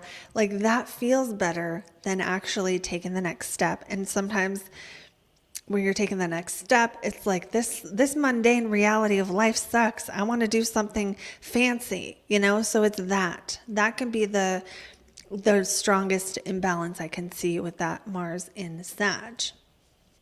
Now, you can struggle just as much with Mars and Sagittarius if you don't have a goal or you don't have a target. That can be actually the most depressing thing for a Sagittarius person of any planet, is not having a goal to work toward. And again, it's like you can struggle to do that daily mundane stuff because it doesn't feel meaningful, it doesn't provide a rush, and it can feel kind of confining. So Mars and Sagittarius can have that, almost like that grass is always greener syndrome, of like not being able to see what's good about right here as well. But again, this Mars needs freedom. The freedom to change and grow always and forever, because wherever you have Sagittarius or whatever you have in Sagittarius, you always want to be growing or gaining or experiencing more of that thing or having that part of life grow and get bigger. So Mars is what you're doing. So Mars and Sagittarius, you always want to do more. You always want to put more on your plate. Sometimes it might be more than you can handle, but I think Mars and Sagittarius needs to have a full plate. They're going to do best when their life is full of adventures or passion work or physical activity or lovers or just some kind of new horizon. It's like life is a quest to go on, to be conquered, and they need to be the hero in their journey. Everyone does. But Mars in Sagittarius needs a quest. And if you don't have a quest and you're like working a job and you just really need to work that job right now, then you need a side quest to go with your main quest that's mundane, that is like a more magical side quest, whatever that might look like. But I do think this Mars can be very fun, right?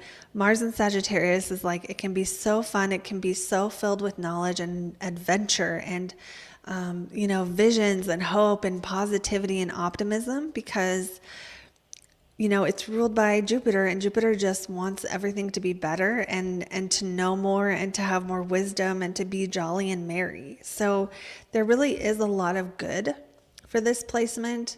I would say Mars in Sagittarius is probably more on the adventurous side and fun, and wants to have a life that is filled with meaning. So that's what I have for Mars in Sagittarius.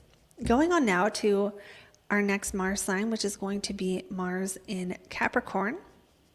For Mars in Capricorn, this is a good Mars because Mars is exalted in Capricorn, and we're going to talk about what that means.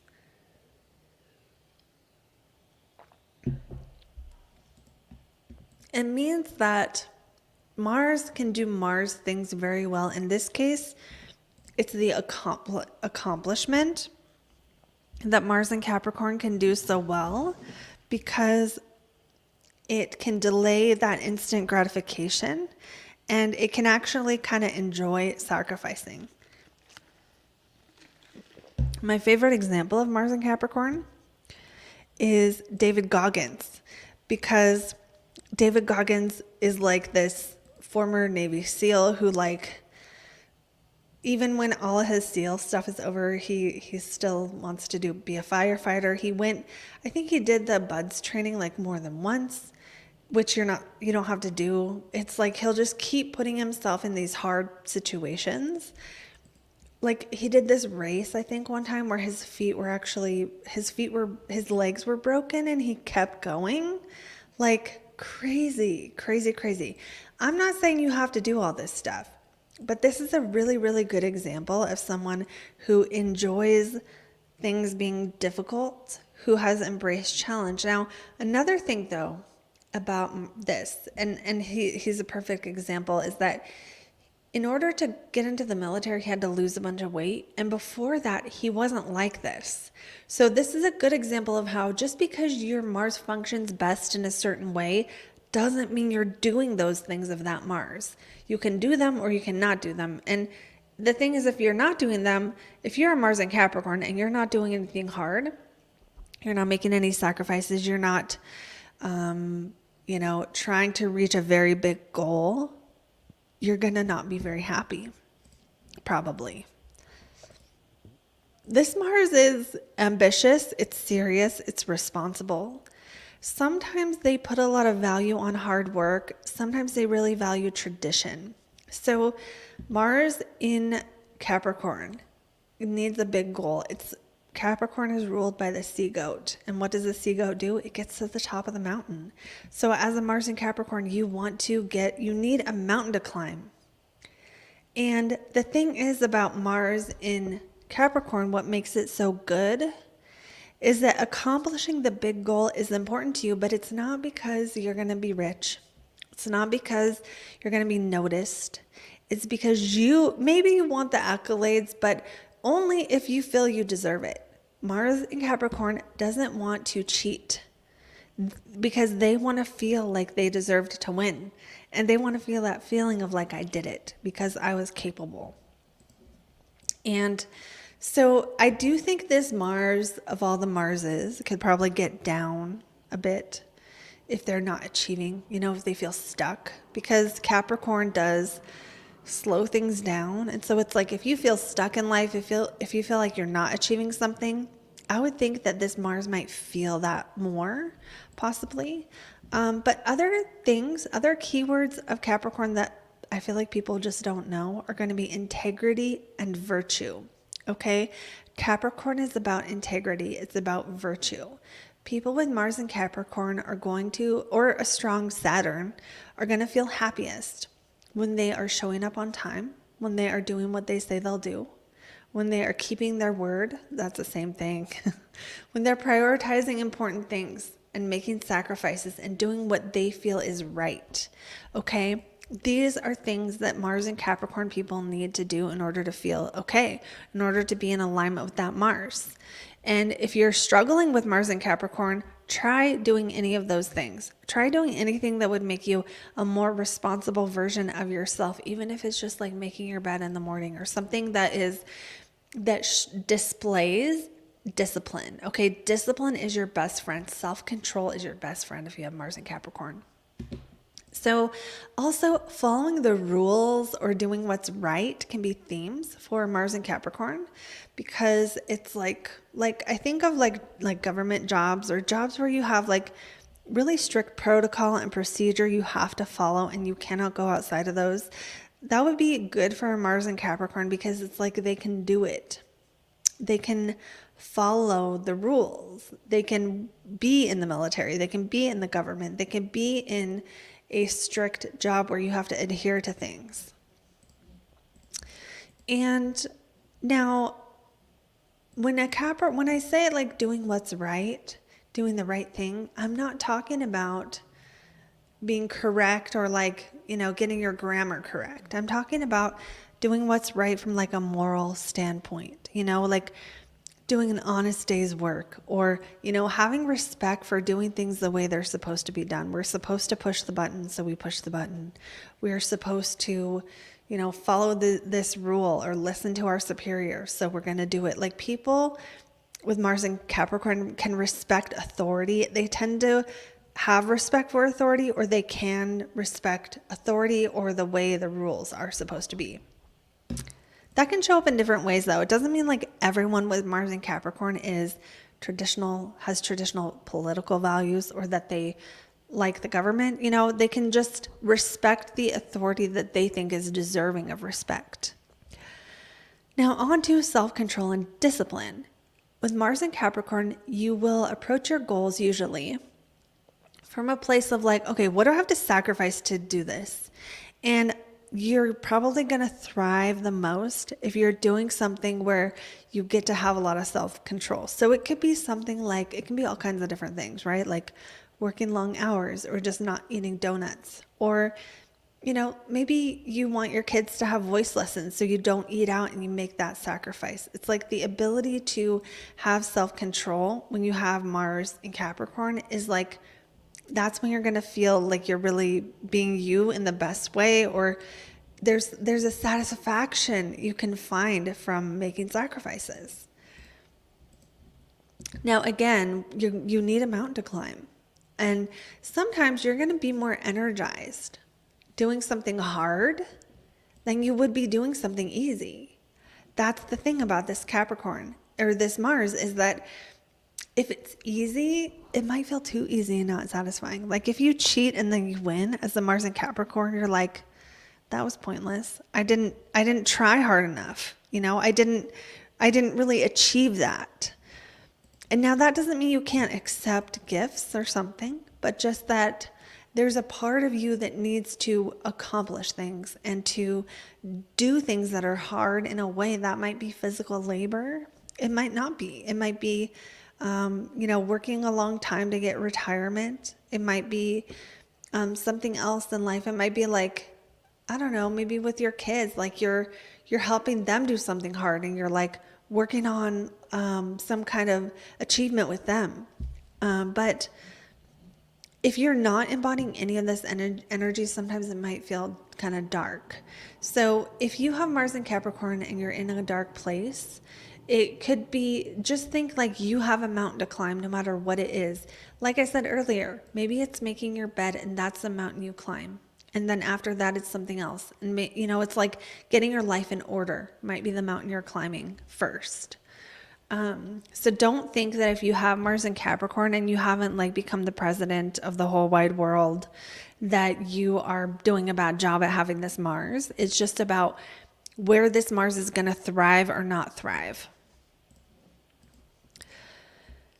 Okay. So then again, this is the part that can be hard, because if you have Mars in Capricorn and you don't see your goals as possible, this can be a challenge, because it might make you feel like you don't want to try. Like, why even try if I can't become the president of the universe? Like Capricorn is kind of dark and cold and unloving. So the way for Mars and Capricorn to succeed is to embrace the suck. And if you are surrounded by a bunch of water signs who are like, no, that doesn't feel nice, don't you want donuts?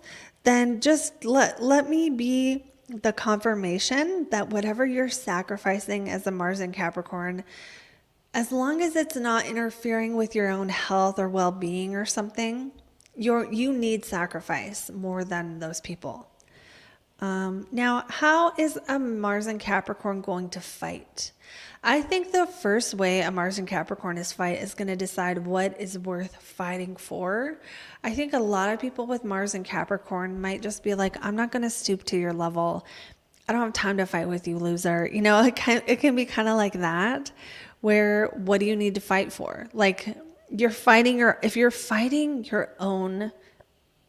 you're like climbing your own mountain, you don't want to fight with people, because unless they're trying to knock you off the path, then watch out. It's like there's no reason to fight. It's almost like this sign is above fighting almost.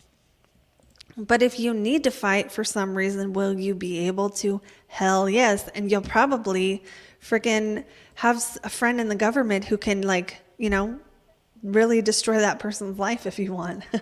I'm not saying do that, but you could get them kicked out of something if you wanted to, probably. But usually Mars in Capricorn is going to set long-term goals and then slowly, methodically work until you realize them. You're going to tend to respect the rules of the trade or the field that you're in. Therefore, sometimes Mars in Capricorn can excel at jobs that have to be done a certain way or have certain rules or regulations. So you don't just want to succeed. You want to know that you have done the work to deserve that success. So with that, we're going to move on to the next one, which is Mars in Aquarius. If you have Mars in Aquarius, this one is unconventional, it is intelligent, and it is detached.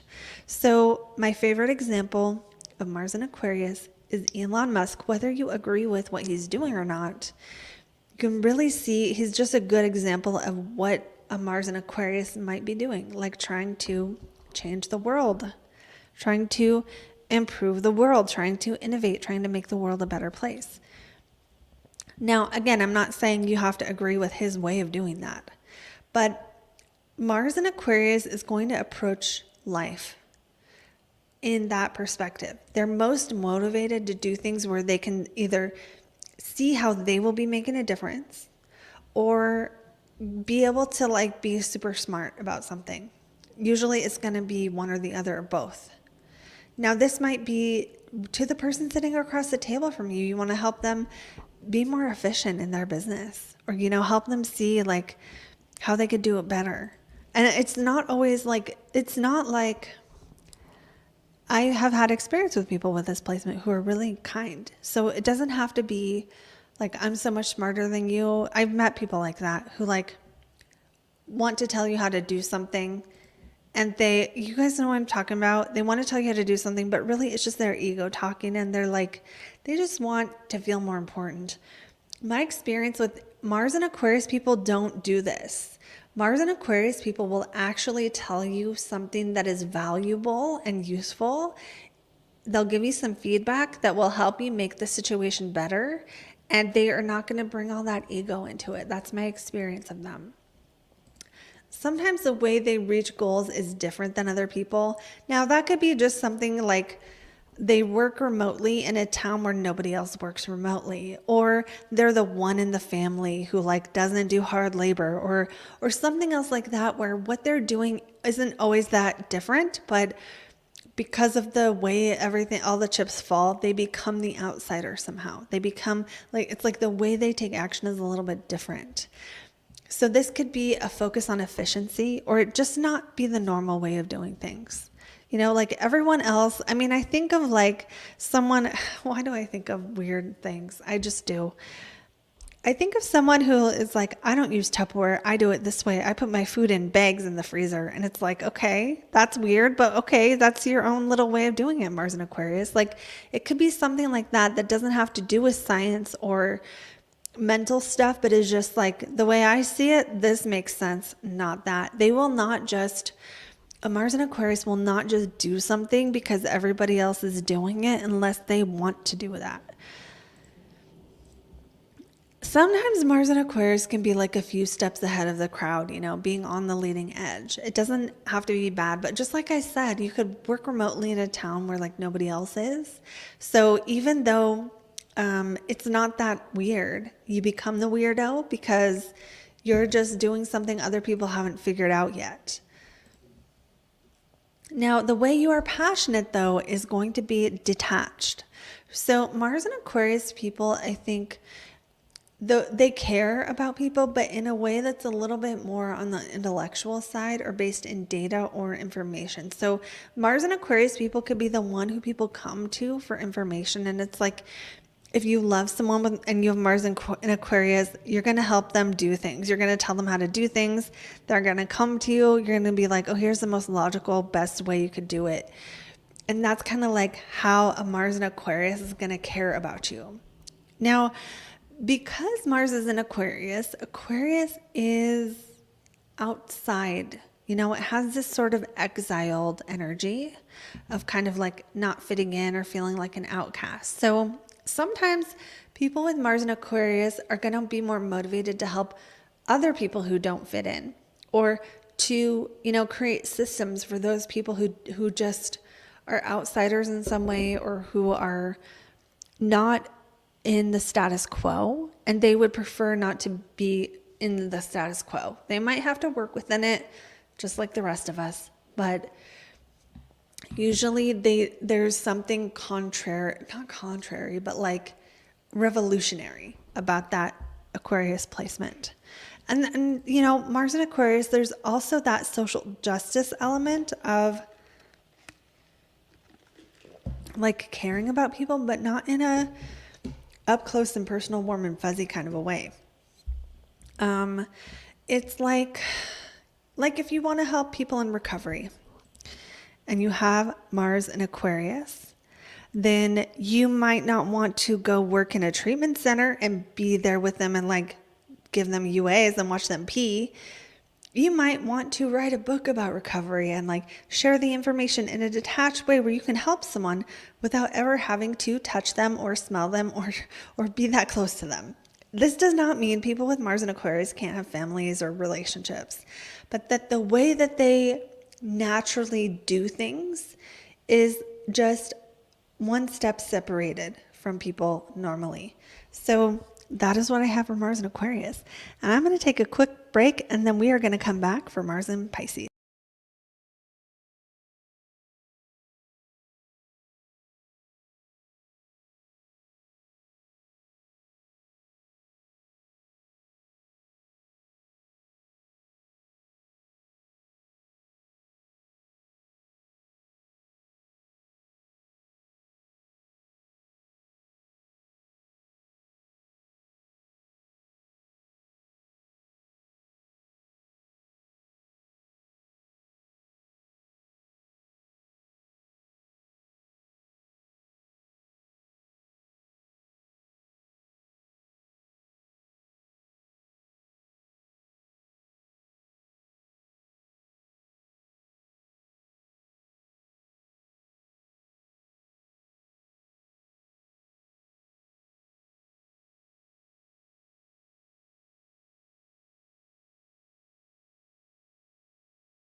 Okay, I think we are back.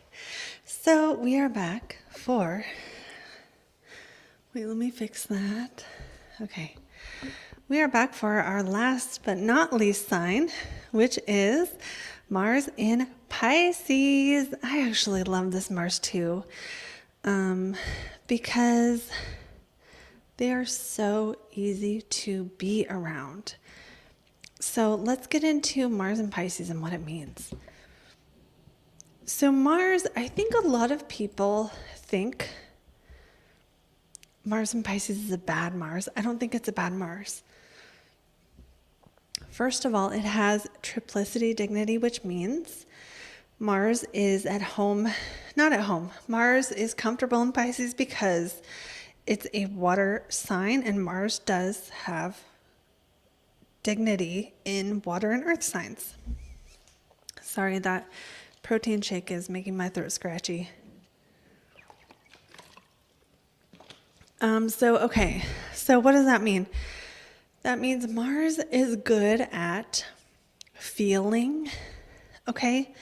Why does feeling help Mars? Because when your motivation is connected to feelings, well, then you can do stuff because humans are emotional people. That's one reason. But also, one of the things about Mars in Pisces and Cancer, Scorpio is a water sign, but it's different because it's fixed water. And that takes away from the flowiness, okay? Is the ability to go with the flow, man. A Mars, if you want someone to go with the flow, to be totally cool and copacetic and like easygoing and never want to fight with anyone, you get yourself a Mars in Pisces. Now, if you want to make a decision, if you ask the Mars in Pisces person, they're going to be like, whatever you want to do, man, I'm cool. And it's like, no, I need to know if you're staying for dinner because I need to know if I need to make more food.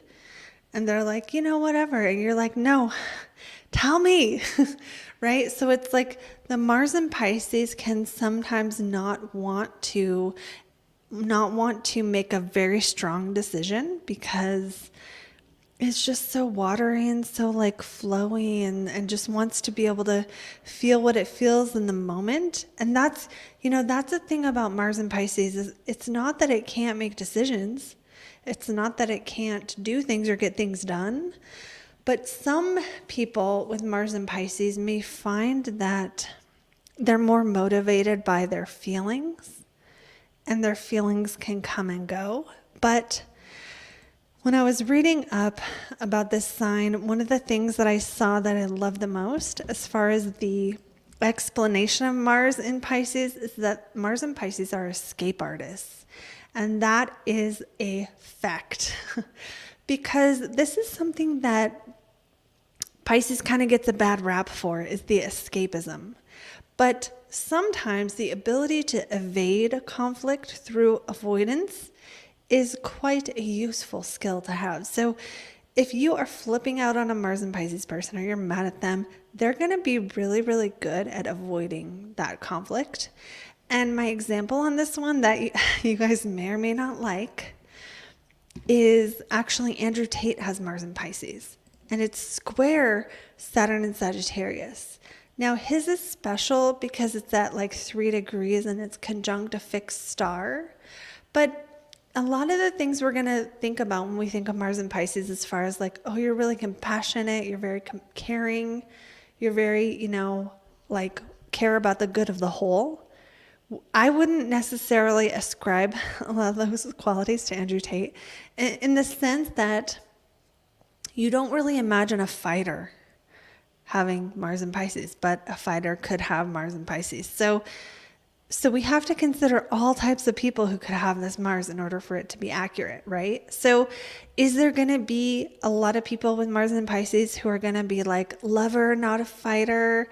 You wouldn't hurt a fly. You're going to go vegan because you don't want to eat animals. That is totally possibly true because Mars is in the sign of all things, the sign of the connection that we share with all beings. So that is totally a possibility.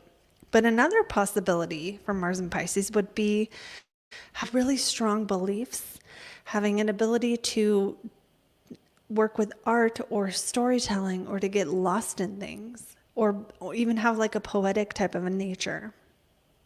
Now, the poetic thing is usually more Mercury and Pisces, but this Mars is not necessarily weak. It could be kind, it could be compassionate, but Mars is also how you fight and how you win. And so how does a Mars in Pisces win? By avoiding the conflict and like getting away from it and escaping from it. And so maybe they're good at escaping in a conversation like Andrew Tate is, where if someone confronts something, it's like he has an argument to get out of the thing people are confronting him for. Or maybe, if someone's like, you need to do this, they're like, okay, and then they just don't do it. Like sometimes a Mars in Pisces has a way of just kind of not having to have the conflict in the first place. Now, other things about Mars in Pisces is that Pisces is also Jupiter ruled, just like Sagittarius. So sometimes Mars in Pisces will have lofty or huge goals and feel most motivated when they're trying to achieve them, when they are trying to reach some higher cause, so working for a higher cause, or feeling like you are connected to God or connected to spirit or the universe through what you're doing. That might actually be a motivator. Helping people in need, helping people who are suffering. Some Mars and Pisces people might feel more motivated by that. Some Mars and Pisces might achieve their goals through art, through storytelling, through invoking a feeling of the divine. That could be how. It could also be, Pisces is kind of like setting a scene, right? So some people with Mars and Pisces could really like just set a vibe, or they could work with like, I don't know, work on a movie set or something like that. That's random, but like creating a feeling, creating a vibe. You could do work that you get lost in, where you're the one having the vibe. Or again, have strong feelings about a certain belief system that motivates you to be who you are and do what you do. And that thing you do could be anything.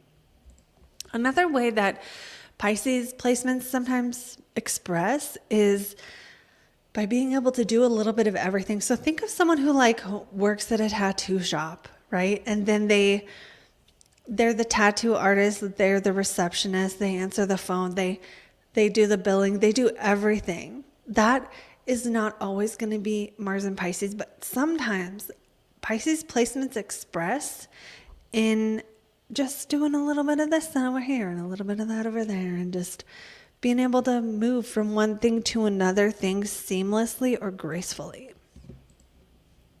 And sometimes you're happiest with Mars and Pisces when there's variety because of that mutable nature of Pisces, or you just have the freedom to follow your whims, because that's the thing about Pisces. It's whimsical, and it's like it wants to do something on a whim, and it wants to kind of be like a little bit fanciful, or a little bit magical, or a little bit off the beaten path in like sort of an alluring way. So I don't know. I think of someone who like shoots flaming arrows with their feet, kind of a thing. Like it's different. It's totally out of this world, but it's cool. Like performing artists, things like that. Not everyone is going to do that, but usually Mars and Pisces, when it comes to their relationship with details, they're either going to be a genius at them or they're going to hate them. Usually it's one or the other with Mars here, because Mars is like, has that pointy end, but Pisces is like the whole ocean. So Mars and Pisces, it's like, okay, how do you punch someone underwater? You can't, So it's like sometimes Mars and Pisces, if this isn't functioning well, that's how the Mars and Pisces person feels. Like they're trying to punch someone underwater and they can't. You can't fight when you have this force of energy between you, buffering between you and the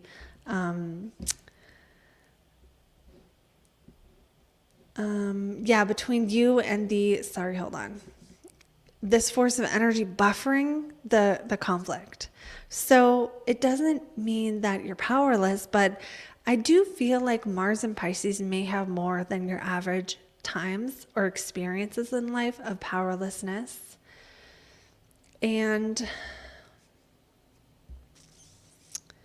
that can be, you know, good or bad, just depending on the situation. It's all going to depend, but feeling like you can't take action or feeling like there's no hope. Some people with Mars and Pisces might go through experiences where they feel hopeless and they have to, you know, go on their own inner quest to find that hope. And oftentimes whatever they grab onto for that hope is going to become a force that they can use in their life. Mars and Pisces can also be really in tune with people's emotions. They can naturally know how to act based on the vibe. And they can be very, very good at making people feel good. They can be very charismatic. And again, they usually don't want to fight, but there can be exceptions, like Andrew Tate, who was a fighter, was a fighter. I don't think he fights anymore. That's not the only example of an exception, but it's like, sometimes though, the Mars and Pisces person, it's like, I'll just not, you know, it's just like they don't want to be fighters. They want to be lovers. They want to go with the flow. They want to be creative. You know, they want to have ease and peace. So what's going to motivate a Pisces person, Mars and Pisces person, to fight? Maybe you'll fight for peace. Maybe you'll fight for God. Maybe you'll fight for something greater than yourself. But you're not going to fight over, you know, who gets the last piece of chicken at dinner. Like you're just not going to, you'll just wait until no one's in there and go take it. Let me know, Mars and Pisces, if that is you. And yeah, it's just, sometimes that is like the one of the positive qualities of Mars in Pisces is the ability to disappear when there's a conflict and just not want to deal with it. But that can also be a positive thing, because it's like you might have a more peaceful life because you just don't want to be around fighting.